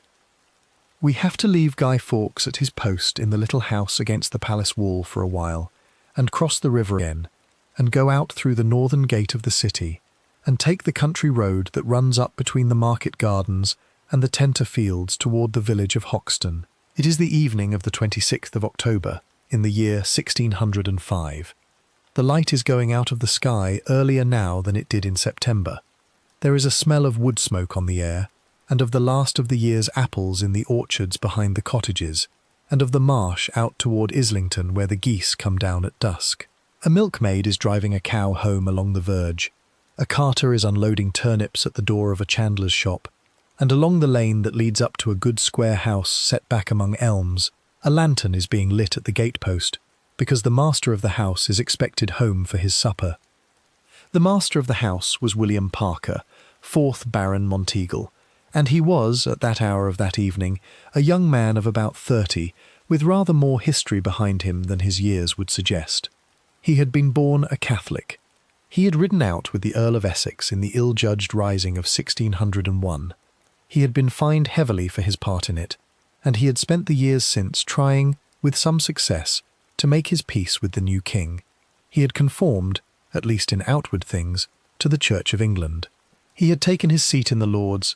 He had married, well, into the family of Sir Thomas Tresham of Rushton Hall, and he was, on his wife's side, brother-in-law to a man named Francis Tresham, whose name we will come to again before this evening is out. His house at Hoxton was not his chief seat. That was in Essex. The house in the village was a country lodging he used when he had business in London, and he was staying there through the autumn because Parliament was to open in 10 days, and he was minded to be near enough to Westminster to ride in for the ceremonies without keeping a full household in the town. He had come out to Hoxton that morning from a meeting in the city. He had ridden the last mile in the last of the light. He had handed his horse to a groom in the yard, and he had gone in through the hall, and he had sat down at the long oak table where his supper was being laid, and he had, according to the man who served him, called for a jug of Rhenish and asked whether the fires had been made up in the upper rooms. It was while he sat there, and while the servants brought in the bread and the cold beef and the winter salad of pickled beets and horseradish, that a footman came in from the yard with a folded paper in his hand and a look on his face that did not belong to the ordinary business of a country supper. Let me stop here, because the record of the next quarter of an hour is a piece of history that has been argued over ever since, and I want to give it to you as honestly as I can. What the footman said, so far as we can tell, was that a man in a dark cloak had stopped him on the road a little way from the gate, and had put the paper into his hand, and had told him to carry it in to his lordship at once, and had walked off again into the dusk without giving a name. The footman did not know the man. He said he did not think he would know him again. Some later accounts say the stranger was tall. Some say he had a beard. Two servants gave slightly different descriptions afterwards, and both were certain. What is not in doubt is that the paper came in from a strange hand on the road at that hour, and that Monteagle, sitting at his supper, took it from the footman and turned it over in his fingers, and saw at once that it was addressed to him, and bore no seal. He did not open it himself. That too was thought strange afterwards, and it was one of the small things that led some men to wonder how much of what happened next was truly a surprise. He called across the room to a man who kept his private papers for him, a gentleman's servant named Thomas Ward, and he asked him to read the letter aloud. Ward stood at the head of the table, and he broke the wafer of plain wax that closed the sheet, and he unfolded the paper, and he read out, in a hesitating voice, the 7 crooked lines that had been written on it, in a hand that was not the hand of anyone Monteagle knew. The letter said, in the spelling of its own century, and in a syntax that stumbled over itself as though the writer had been trying to disguise his own habits, that his lordship should love himself well enough to devise some excuse to shift of his attendance at this parliament. It said that God and man had concurred to punish the wickedness of this time. It said that his lordship should not think lightly of the warning, because though there was no appearance of any stir yet, they should receive a terrible blow this parliament, and yet they should not see who hurt them. It said that this council was not to be condemned because it might do him good and could do him no harm, for the danger was past as soon as he had burnt the letter, and it was signed with nothing. There was a silence at the table when Ward stopped reading. The candles guttered. Somewhere in the yard, a dog barked once and stopped. Monteagle, according to Ward's own testimony afterwards, put down his knife and reached across for the paper, and read it through himself in his own hand, in silence, and then he read it through a second time, and then he stood up from his supper and called for his horse to be resaddled, and said that he would ride at once to Whitehall to place the letter in the hand of the Earl of Salisbury. I have to say what is not known.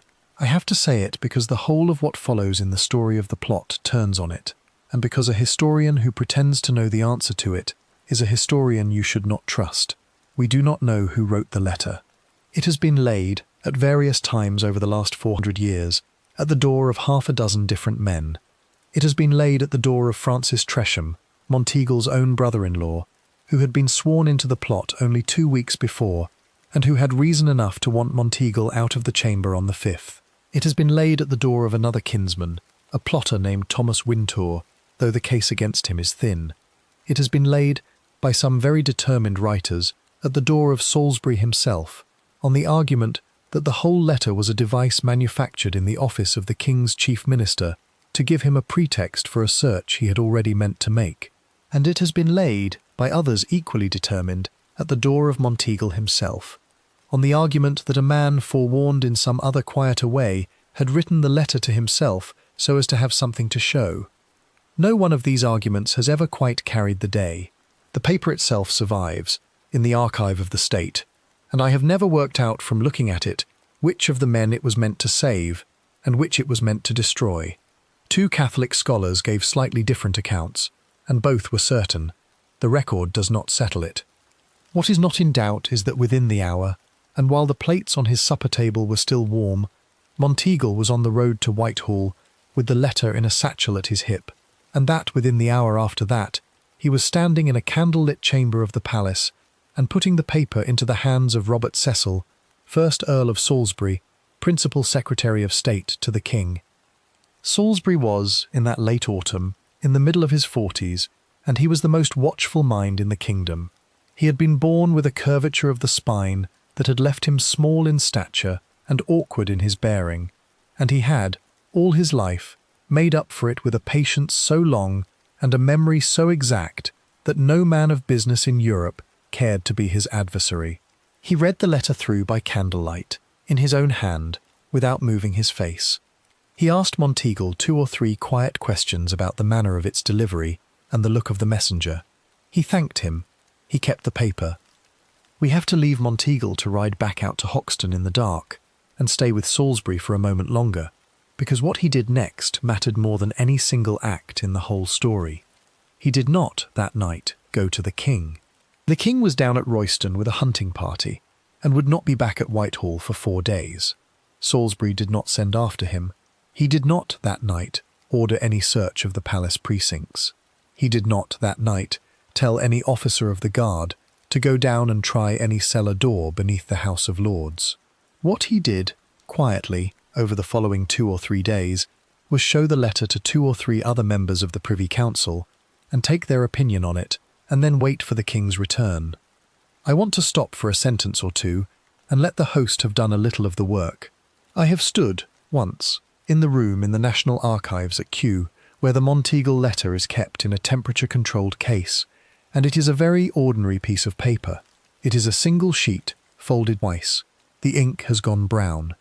The hand is careful and slow, and rather like the hand of a man who is trying to write in a way that is not quite his own. It is easy to find. I would rather, if you have never seen it, that you did not go looking for it tonight. The paper has been photographed 100,000 times, and one more looking does not add anything to what it is. What matters, for our story, is what the paper did in the days after Monteagle carried it up to Whitehall. What it did, in the first place, was travel. Ward, the servant who had read the letter aloud at Monteagle's supper table, was known privately to Thomas Wintour, and it is thought, though the record does not agree in every particular, that Ward sent a message the very next morning to Wintour to tell him that his lordship had received a warning. Wintour rode at once out to White Webb's, a house Catesby had taken near Enfield Chase, and he told his cousin what he had heard.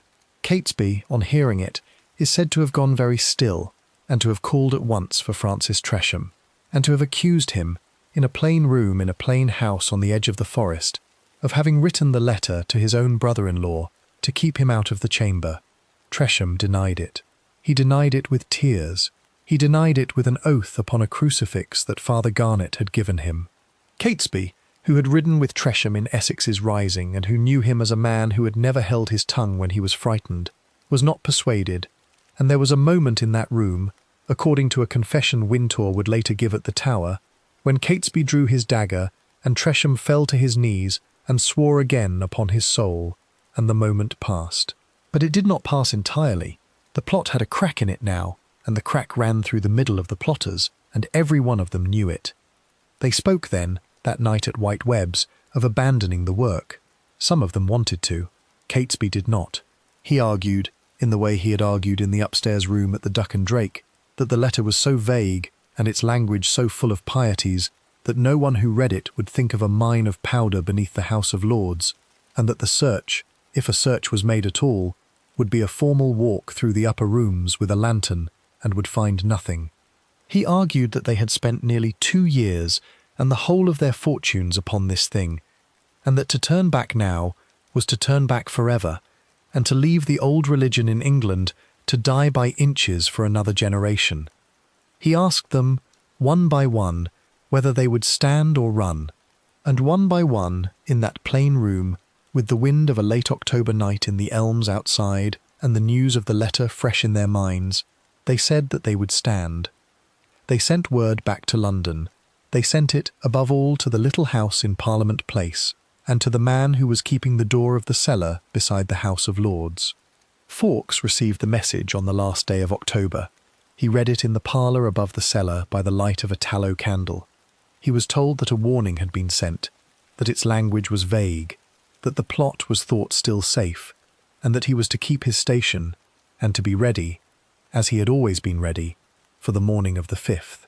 He is said, by the account he gave in the Tower, to have folded the message and put it into the fire, and watched it burn until nothing was left of it but a curl of white ash, and then to have gone down the stone stair to the cellar, and stood for a long while among the faggots and the barrels, and said his prayers in the dark.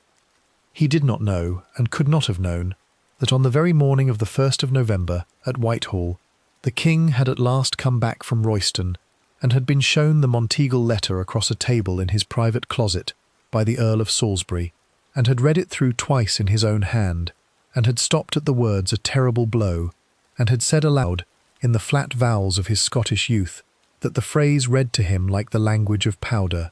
And he did not know, and could not have known, that in the 2 grey days that followed, while he kept his own counsel at his post in the little house against the palace wall, an order was going quietly out from the office of the Lord Chamberlain for a search of the vaults and cellars beneath the whole precinct of the Palace of Westminster, to be made in the late hours of the coming Monday night, by torchlight, and by men who would try every door. The lantern in the cellar.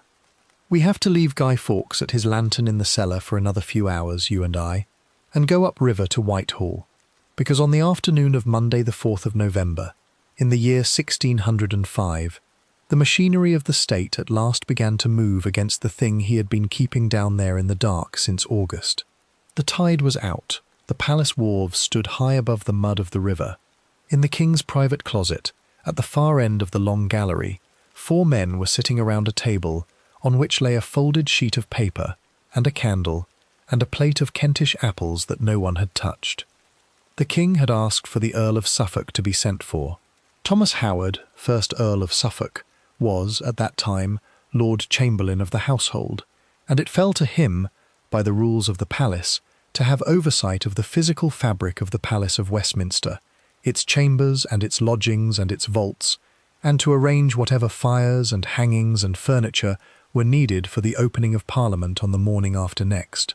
He was a tall man in his middle 40s, sober in his dress, courteous in his speech, and, in the judgment of Salisbury, who knew him well, sound enough for a search that had to be done without alarm.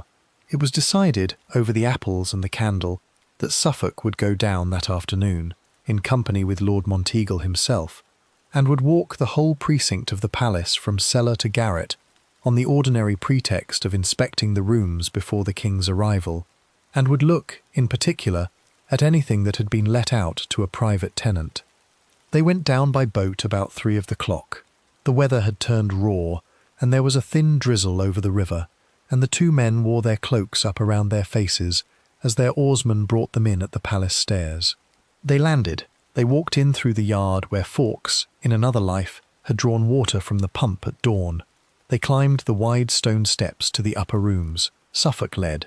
Monteagle followed. A verger of the abbey carried a lantern before them, though the light of the afternoon was still enough to see by, and a clerk of the chamberlain's office walked behind with a ledger of the tenants of the palace open in his hands. They looked into the painted chamber, and into the prince's chamber, and into the great room where the lords would sit, and into the lobby beyond it. They saw the workmen who were setting the throne under its canopy of state, and the joiners who were laying down fresh matting on the floor, and the ushers who were carrying in the benches for the members of the Commons. They spoke to no one of what they were looking for.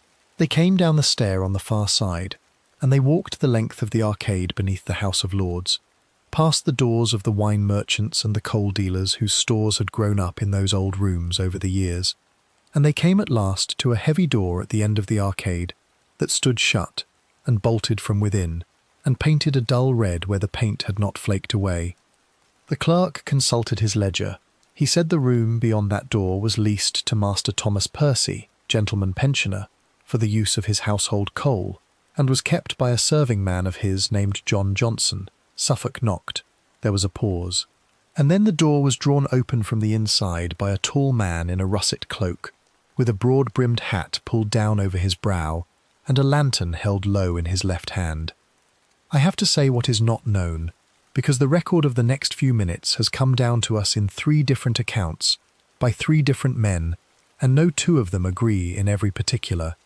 What we can say for certain is this. Suffolk stepped into the cellar. The lantern of the verger threw a wet yellow light across the flagstones and up the vaulted ceiling, and along the great heaped mass at the far wall, where a wall of faggots reached almost to the roof, and iron bars stuck out of it in every direction.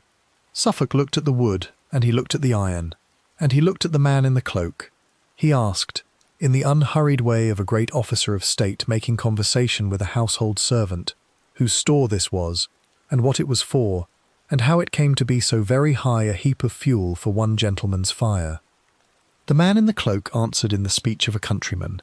He said his master was Master Percy, that the store was Master Percy's, that his master intended a long stay in London that winter for the sitting of the Parliament, and that the wood had been laid in against the cold. He spoke without agitation. He held his lantern steady. The light of it caught the reddish beard on his chin and the dark eyes above it, and slid off again into the shadow at the back of the cellar. Suffolk stood a moment longer than was strictly necessary. He looked once more at the heap. He nodded to the man, and to Monteagle, and to the verger, and he turned and walked back out through the door and into the arcade, and the door was drawn shut behind him from within, and the bolt slid home. When they had come out into the courtyard and stood, for a moment, in the drizzle, Monteagle is said to have remarked, in a voice not quite steady, that the very size of the fuel store was a strange thing for a private house, and that the serving man who kept it was, for a caretaker of coal, a very tall fellow and a very resolute one. Suffolk agreed. They went back upriver to Whitehall at once. I want to stop for a moment and give you the shape of what those two men had just seen and did not know they had seen. They had stood, in the yellow light of a verger's lantern, within 3 yards of 36 barrels of black powder, laid 3 courses deep along the far wall of that cellar. They had spoken, in perfect politeness, to a soldier who had served the King of Spain against the armies of the Dutch at Newport and at Ostend, and who had, in the pocket of the russet cloak he wore, a length of slow match and a tinder-box wrapped in oiled cloth. The verger's lantern had shone within 4 feet of a charge that would, at a spark, have brought the whole roof of the chamber down into the arcade and killed every soul in the corridor. And nothing had happened. The door had been closed, the bolt had gone home, and the 2 men had walked out into the rain. We have to go back with them, in imagination at least, to the King's closet at Whitehall an hour later, because everything that followed turned on what Suffolk said there. He told the King what he had seen. He described the heap of wood. He described the tall man. He said he could not, in his own mind, be easy about the size of the store, and about the manner of the servant, and about the fact that the whole cellar lay directly beneath the chamber where His Majesty was to sit on the morrow. The King, who had been reading the Monteagle letter again for the 5th or 6th time since it had first come into his hand, laid the paper down on the table and looked up, and said in his flat vowels that the cellar must be searched again, and this time it must be searched to the bottom, and this time it must be a constable's search with a warrant behind it, and men enough to make it stick. The warrant was drawn up before supper. It was placed in the hand of Sir Thomas Knivet, a justice of the peace for Westminster, a gentleman of the King's Privy Chamber, and a neighbour, as it happened, of the palace precinct itself. Knivet was told to take a party of armed men to go down to the cellar in question in the small hours of the morning, when the streets were empty and no crowd could gather, and to break in the door if the door was not opened, and to search from wall to wall, and to arrest whomsoever he found within. He gathered his men through the evening. He picked, for the work, a company of about 12, 2 constables of the ward, a sergeant of the King's Guard, 6 men-at-arms with pikes and lanterns, and a locksmith with his tools in a leather bag. He said nothing to any of them of what they were going to look for.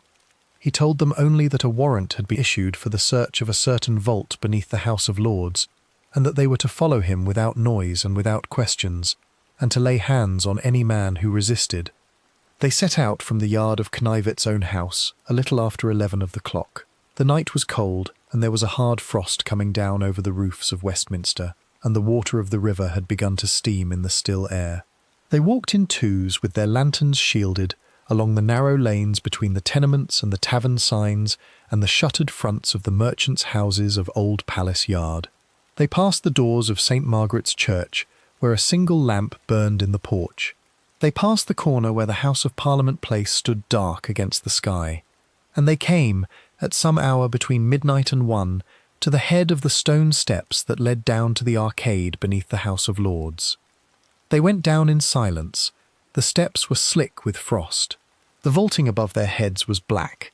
At the far end of the arcade the heavy door with its flaking red paint stood shut, and there was no light showing under it, and the whole passage was as still as a chapel at the small hour of the morning.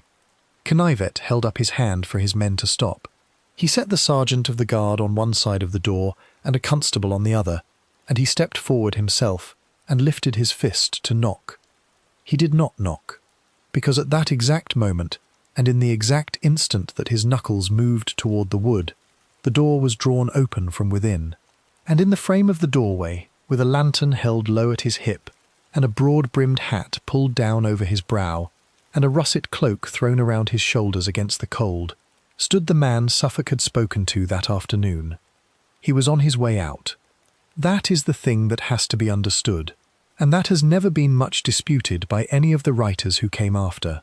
He had, so far as the confessions later drawn from him would suggest, been down among his barrels through the whole of the evening, laying the last of the slow match and settling the last details of his escape, and he had come to the door of the cellar at that hour, with the intent of going out into the yard for a breath of air, and back to the house in Parliament Place for an hour's rest, before returning again to his post in the last dark before the dawn. He did not expect to open his door on a wall of armed men. He did not expect to find a justice of the peace of Westminster standing with his fist raised at the level of his face. He stopped in the doorway.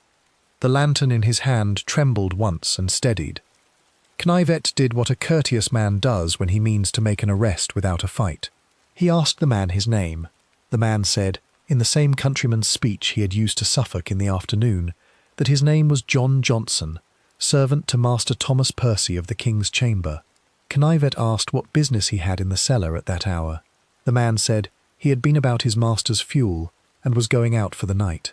Knivet, without raising his voice, and without letting a hand leave the hilt of his sword, told him to step out into the arcade and to set his lantern on the flagstones and to keep his hands where they could be seen. He did. He stepped out. He set the lantern down. And in the space of the next 30 seconds, Sir Thomas Knivet's men laid hold of both his arms and both his ankles, and the sergeant of the guard drew a length of stout cord from his belt and bound his wrists behind his back, and a constable of the ward searched the pockets of the russet cloak and drew out of them, one by one, the things that had been in them, a length of slow match about a foot long, coiled and dry, a tinderbox wrapped in oiled cloth, a watch of the German kind, of the sort a gentleman might carry for the timing of a hunt or a service, ticking faintly in the frosty air, and, in the inner pocket, a folded paper on which nothing was written that any man there could read by lantern light. The man in the cloak said nothing. He did not curse. He did not pray. He looked, for the whole of that half-minute, over the shoulder of the constable who was searching him, and past the pikes of the men-at-arms, and along the length of the arcade toward the head of the stone steps, as though he were counting something in his head that he had not quite finished counting. They pushed him against the wall. They set 2 men to hold him, and Knivet, with the locksmith at his heel and the sergeant of the guard at his side, went in through the open door of the cellar with his lantern held high above his head. The light spread up the vaulting. It ran along the flagstones. It caught, at the far end of the room, the heaped and towering wall of faggots, and the iron bars driven through it in every direction, and the streaks of coal dust in the corners of the flags. Knivet walked the length of the cellar. He set his hand on the topmost faggot of the pile. He lifted it aside. And beneath it, dry and dark and bound in 3 iron hoops, stood the first of the 36 barrels of black powder that Guy Fawkes had ferried across the Thames by night through the long green summer of that year. There was a silence in the cellar that no one afterwards was quite able to describe. The locksmith took off his cap. The sergeant of the guard crossed himself, and Sir Thomas Knivet, who was not a demonstrative man, is said to have set his lantern down on a flagstone and steadied himself against a barrel with one hand, and then to have turned, without a word, and walked back out into the arcade to look upon the face of the man they had just taken at the door. He was still there. He was still standing between the 2 men-at-arms. The lantern at his feet had burned down a little. The watch had been laid on a fold of the constable's coat, and it was ticking in the cold air, and the hands of it stood at something a little after 1 of the clock in the morning of the 5th of November, in the year 1605.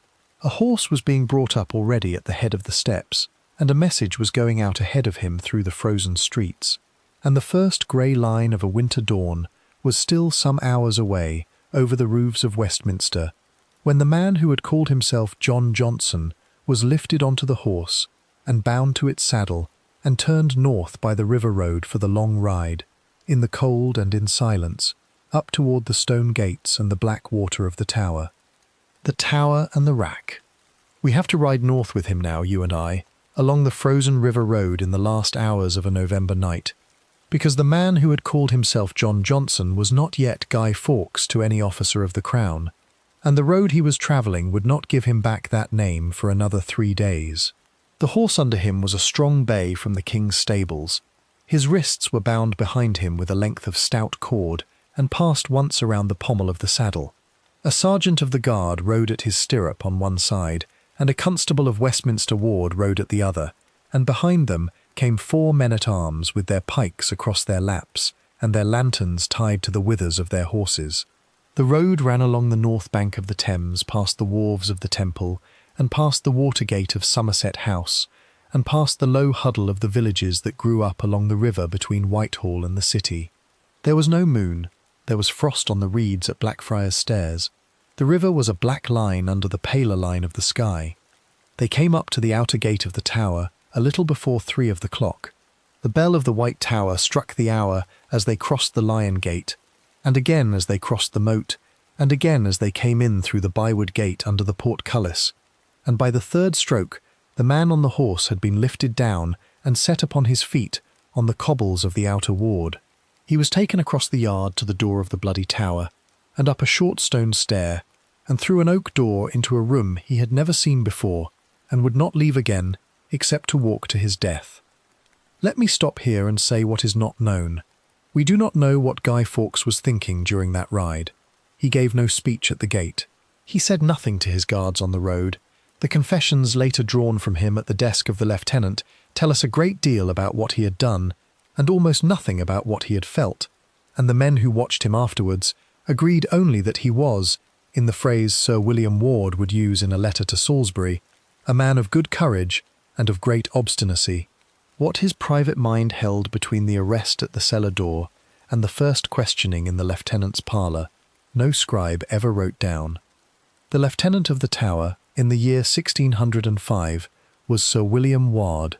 He was a man in his late 50s, tall and lean, with grey at his temples, and the wattle gaze that a lifetime in the service of English intelligence had beaten into him.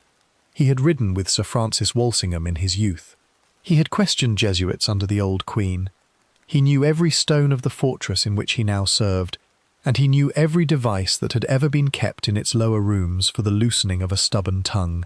He rose from his bed at the message that came in from Knivet, and he came down into the lieutenant's parlour in a black doublet with a fur collar drawn up against the cold, and he sat down at the long table and set a candle to his right hand and a sheet of paper to his left, and he waited for the prisoner to be brought in. They brought him in a little before 4 of the clock. His cloak had been taken from him at the door. His hat had been taken at the outer ward. He stood in a shirt and breeches, with his wrists bound in front of him now, and his hair pushed back from his brow, and the reddish beard on his chin was frosted at its tip. Ward looked at him for a long moment without speaking. Then he asked him his name. The man said his name was John Johnson, servant to Master Thomas Percy of the King's Chamber. Ward wrote it down. He asked him where he was born. The man said in the North Country. He asked him whether he had ever served in the wars in Flanders. The man said he had not. He asked him whether he knew a house in Parliament Place, or a stable at Lambeth Stairs, or a gentleman named Robert Catesby. The man said he did not. He asked him whether he had, in his own pocket that night, been carrying a length of slow match and a tinder-box and a watch, and whether a man who was innocent of any evil purpose was in the ordinary way of things to be found at 1 of the clock in the morning of the 5th of November, in a cellar beneath the House of Lords, with such things upon his person, and 36 barrels of black powder at his back. The man in the shirt held his gaze across the candle. He said that if he had been given his chance he would have blown Ward, and the King, and every Scotsman in the palace, back into their own country. He said the King's death was the second thing he had meant to do that morning, and the first was to have kept his own name from any man in the room. Ward wrote that down too. He set the pen aside, and in the grey light that had begun to come in through the deep window of the parlour, he told the sergeant of the guard to take the man down to a cell in the lower level of the White Tower, and to keep him there, without food, and without sleep, and without any speech at all, until further orders were sent from Whitehall. We have to leave the lieutenant's parlour now, you and I, and go back up river to the King's Closet, because the warrant that would come out of that room on the morning of the 6th of November is the paper on which the whole cruelty of the next 3 days would rest. King James had been at his prayers when the first message came in from the Tower. He had come down into his closet in his morning gown.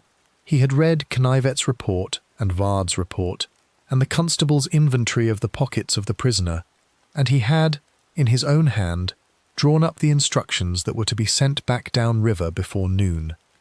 The king's warrant is a document that survives. It is written in a secretary hand across half a sheet of paper. It orders that the prisoner be examined by torture, and it says that the gentler tortures are to be first used unto him, and so by degrees proceeding to the worst, until he shall have told all that he knew.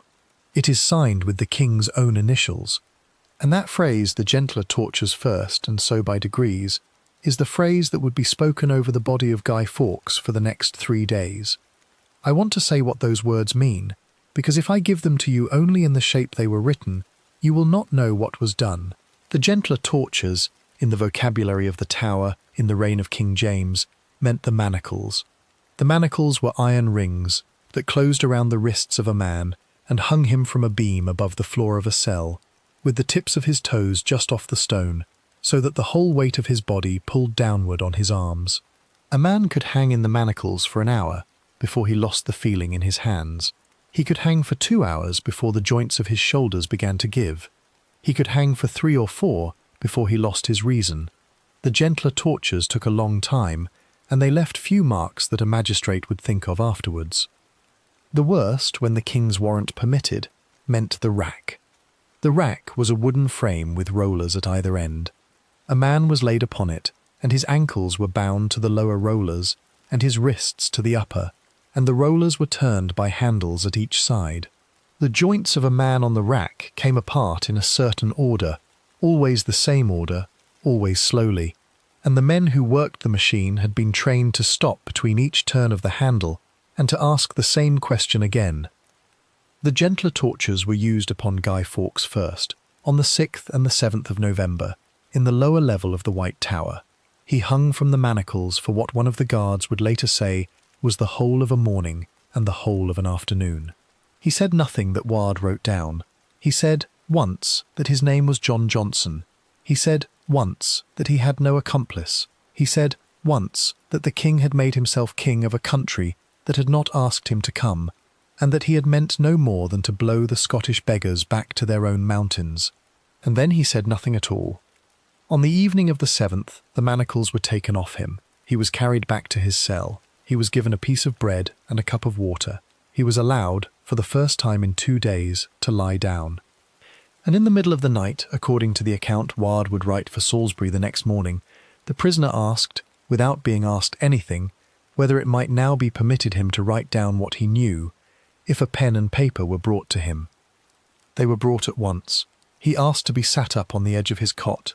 He asked for a board across his knees. He took the pen in his right hand, and he held it steady enough to write out, at the top of the sheet, the words, "I confess." And then his hand shook, and it shook again, and the pen made a mark that was not any letter, and he tried the letters of his own true name, and he wrote Guido, in a hand that was almost the hand of a man who had once written his name well, and then his fingers gave under him, and the pen fell out of them, and the signature ran off the edge of the paper in a broken line, and he laid the pen down. I have to stop for a sentence or two, and let the host have done a little of the work. I have seen that signature in a photograph, because the paper itself is kept in the archive of the state and is not shown to visitors, and it is one of the hardest things to look at in the whole 400 years of the story of the plot. The letter G is well formed, the U is well formed, the I is a stroke, the D is a tremor, the O is a mark that could as well have been made by a child, or by a very old man, or by a man whose right hand had been broken for him by a rope. I have looked at it. I would rather not look at it again. It is the only sound that Guy Fawkes ever made after the rack that we can still hear in our own century. Because the rack was used upon him, in the end, on the morning of the 9th. Ward had brought him the day before to the desk in the parlour, and had shown him the confessions of 2 servants of Thomas Percy, who had already been taken up in the north, and had told him, without heat, that the king had granted the further part of the warrant, and that if he would not now name the men who had stood with him, he would be laid, before dinner, upon the frame in the lower room. He said this 3 times in 3 ways, and 3 times the prisoner said nothing. They took him down at about 10 of the clock. What was done to him there is not described in any letter Ward ever wrote, and I am glad of it, and I will not describe it here. What is described in the letters Ward sent up to Salisbury on the 10th and the 11th is what came out of that room. On the 9th, Guy Fawkes named Robert Catesby, and Thomas Wintour, and Thomas Percy, and John Wright, and Christopher Wright, and Robert Wintour, and Thomas Bates. On the 10th, he named Ambrose Rookwood, and Robert Keyes, and John Grant, and Francis Tresham. On the 11th, he was brought once more to the parlour, and shown a paper on which the whole story of the plot had been drawn out in Ward's own hand, and he was asked whether it was true in every particular, and he said only that it was, and he was asked to set his hand to the foot of it, and he took the pen, and he made his mark. The mark he made on that paper is the second thing that survives. It is the broken Guido. It is the same hand that had failed him in the cell at midnight. It is signed at the foot of a confession that has 10 pages of steady secretary hand above it, and one shaking word at the bottom, and it is one of the plainest testimonies of what an English state could do to an Englishman in an English prison in the second year of the reign of a Scottish king that any archive in Europe still holds. We have to leave the Tower now, you and I, and go up into the Midlands, because on the 7th of November, while Fawkes was still hanging from the manacles in the White Tower and would not yet give any name, the news of the arrest had already ridden ahead of every warrant out of London on the fastest horses in the country. Catesby had heard it at Ashby St. Ledgers by the evening of the 6th. Thomas Wintour had heard it at Huddington by the 7th.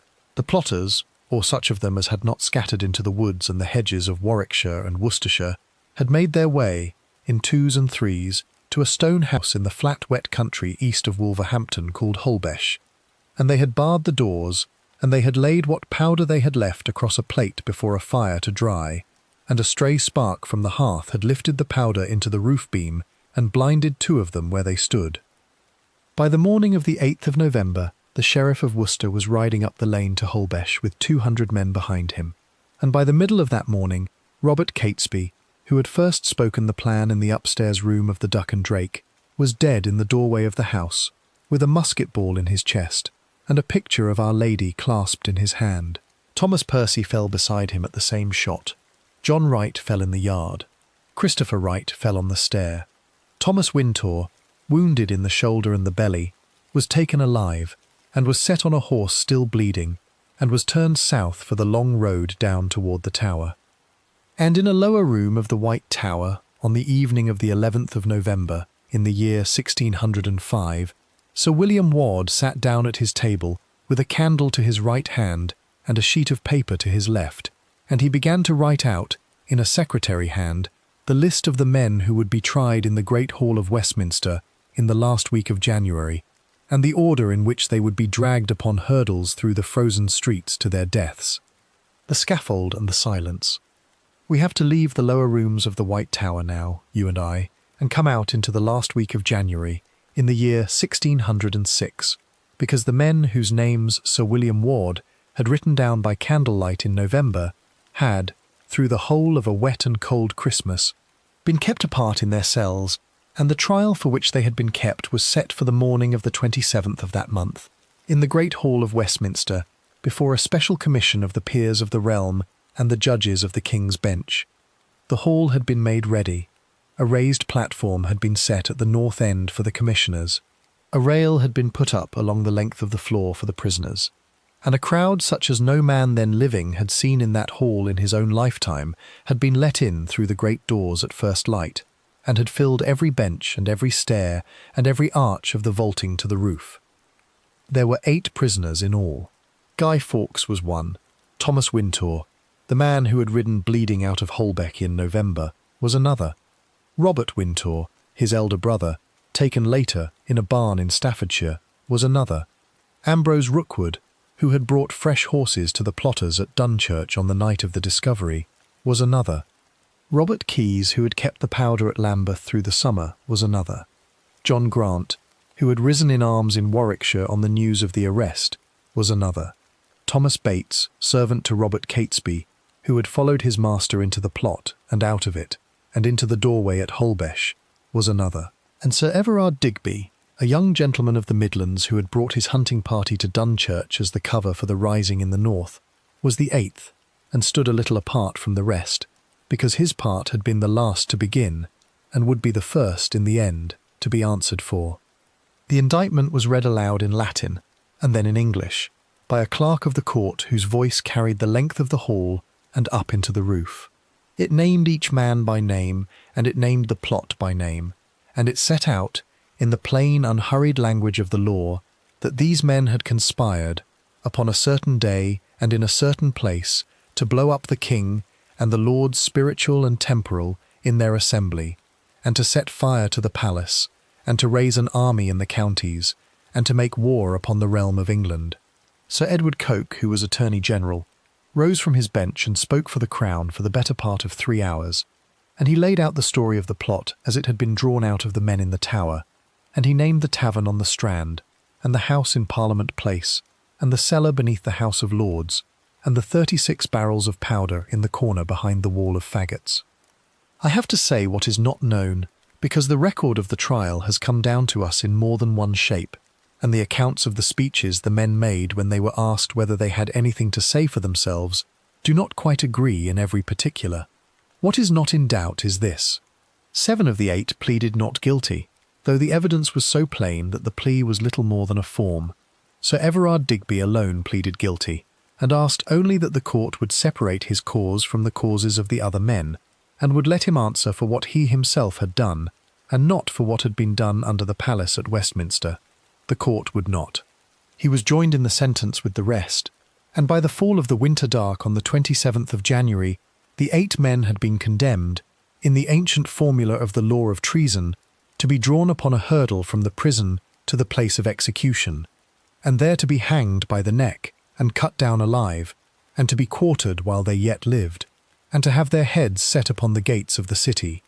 We have to leave the hall now, you and I, and walk out into Old Palace Yard, because the sentence would be carried out in 2 parts, on 2 days, in 2 places, and each of those places had been chosen by the King's Council for what it would say to the crowd.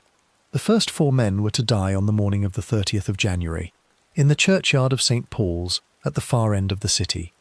The second 4 were to die on the morning of the 31st, in Old Palace Yard, within sight of the very roof they had meant to bring down.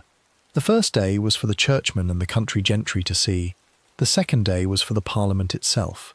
The first of the 4 to be drawn to the churchyard of St. Paul's on the morning of the 30th was Sir Everard Digby. He was led out from the gate of the prison at Whitehall a little after 9 of the clock, and he was laid upon a hurdle at the tail of a horse, and the horse was led at a slow pace along the Strand and up Ludgate Hill, and the hurdle scraped and jolted over the frozen ruts of the road, and the frost stood in the ditches on either side, and the shopkeepers had come out onto the steps of their houses in the cold, and the boys had climbed onto the signposts of the taverns. Robert Wintour came behind him upon a second hurdle. John Grant came behind him upon a third. Thomas Bates, the servant, came behind him upon the 4th, and the crowd along the way was so thick that the horses had to be led at a walk. They came up to the scaffold in St. Paul's churchyard about 11 of the clock. The scaffold had been raised the night before, of fresh timber, on the north side of the church, in the open space between the cross of the old preaching yard and the great west door. A brazier had been set on the flags beside it, and a table with the knives and the block that the law of England required for the second and the third parts of the sentence. A ladder ran up to the beam. A hangman in a black cap stood at the top with a rope over his shoulder. The bell of the cathedral was tolling, and it would go on tolling through the whole of the morning. Sir Everard Digby went first. He climbed the ladder without help. He spoke a few words at the top, in the plain manner of a young gentleman of his rank and country, and asked forgiveness of the king in the world, and of God in the next, and made no defence of what he had done. He was pushed from the ladder. He hung a short time. He was cut down, and what was done to him afterwards, in the exact order laid out in the sentence, is written in the records of the Sheriff of London, and does not need to be written here. Robert Wintour went next, and then John Grant, who was blind by then from the powder flash at Holbesh, and had to be led up the ladder by the hangman, and last of the 4 went Thomas Bates, the servant, who wept upon the scaffold for his master, and for himself, and for the country wife he had left in Warwickshire, and who died more quietly than any of them. By the middle of the afternoon of the 30th, the four heads had been set upon poles on the gate of London Bridge, and the four quarters had been taken to the four gates of the city, and the crowd in the churchyard had begun to drift home in twos and threes down the frozen lanes, and the fires that had been lit in the ovens of the pie shops on Fleet Street and Cheapside were being fed for the trade of the evening. Let me stop for a moment and tell you something that is not part of the record, but that I have often thought about. The scaffold at St. Paul's stood, on that morning, no more than 100 paces from the door of the printer who had, 40 years before, printed the first English translation of the Bible that was allowed by law in the country.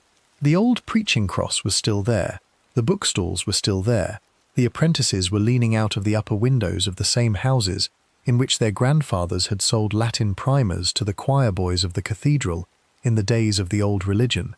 History does not always change its scenery. Sometimes the same yard, and the same stones, and the same low winter sky are used to say very different things in the course of a single lifetime. We have to be up early now, you and I, because the second and greater of the two executions was set for the morning of the 31st of January, in Old Palace Yard, within sight of the west front of Westminster Abbey, and the north end of the hall in which the men had been tried 4 days before. The hurdles had been made ready in the yard of the gate at Whitehall. The horses were being harnessed by torchlight, and the 4 men who were to die that day, Sir Ambrose Rookwood, Sir Thomas Wintour, Sir Robert Keyes and Guido Fawkes, had been brought out of their cells in the small hours and set together, for the first time since November, in the guard-room by the gate. Rookwood was drawn first. He was young, and he was well liked, and his wife had been permitted to come down to the yard at Whitehall at first light, and to walk a little way beside his hurdle before she was turned back by the guards. He spoke to her once. He said her name. He said the name of God. And then he was carried away over the frozen cobbles of King Street. Thomas Wintour came behind him, and Robert Keyes behind Thomas Wintour, and Guy Fawkes came last of all upon the 4th hurdle, drawn slowly along the last quarter mile from the gate of Whitehall down toward the yard where the scaffold stood. He was in a poor state. The manacles and the rack in November had left his arms and his shoulders in a condition from which he had never recovered. He had lain in the tower through the whole of Christmas and had eaten very little. The record says that when he was lifted from the hurdle at the foot of the ladder in Old Palace Yard, he could not stand without a man on either side to hold him, and that he had to be helped to the foot of the steps, and that his hands were of no use to him at all. The crowd in the yard was very great. The windows of the houses on both sides had been let out that morning for a shilling apiece. The roof of the hall was black with people who had climbed there in the dark. Rookwood went first and spoke and died. Thomas Wintour went second and spoke very briefly and died. Robert Keyes went third and did not wait for the hangman to push him, but leapt himself from the ladder in the hope that the fall would break his neck at once and spare him the worst of what was to come. And the rope broke under him, and he had to be carried up again, and it did not spare him. And then it was Guy Fawkes. He was helped to the foot of the ladder by 2 of the sheriff's men. He looked once at the roof of the hall above him. He looked once at the west door of the abbey. He said a few words, in a voice that was heard by the men who stood nearest to him, and not by the crowd in the yard. And those words were a plea for the forgiveness of God and of the king, and no more. And then, with what strength he had left in the arms that had hung in the manacles for 2 whole days in November, he climbed the ladder himself, 1 rung at a time, and the hangman set the rope about his neck at the top, and Guy Fawkes did not wait for the drop. He leaned himself outward from the topmost rung, and he let the whole weight of his body fall, and his neck broke in the fall, and he was dead before the rope had ceased to swing. What was done afterwards, in the exact order the law required, was done to the body of a man who no longer felt any of it. And by the middle of the afternoon of the 31st of January, in the year 1606, the head of Guy Fawkes had been set upon a pole on the roof of the Parliament House itself, so that the king, when he came down again that spring to open the session, would ride in under it. An Act of Parliament was passed in that same session, in the January just past, requiring every parish in the realm to keep the 5th of November forever after as a day of public thanksgiving for the deliverance of the king and the state. Bells were to be rung, sermons were to be preached, and in the villages and in the towns, and along the streets of the city, and up on the high commons above the market towns of the counties, fires were to be lit in the cold English dark. They were lit for the first time that autumn. They were lit again the next year, and the year after, and the year after that. They were lit through the reign of James, and through the reign of his son, and through the wars that came after his son, and through the long quiet centuries that followed. They are lit still. On the 5th of November, in villages the plotters never saw, in towns that were not yet built when they died, in a country whose language has changed, and whose religion has changed, and whose kings and queens have come and gone, a fire is lit in the cold dark, and a figure of straw is set upon it, and the flame catches and rises. The cellar beneath the House of Lords is gone. The house in Parliament Place is gone. The tavern on the Strand is gone. The gate on London Bridge on which the heads were set is gone. Sir William Ward's parlour in the White Tower is empty. The frost on the reeds at Blackfriars has melted every spring for 400 springs. The candle has burned low. The chamber is quiet now, and history once again turns the page in the dark.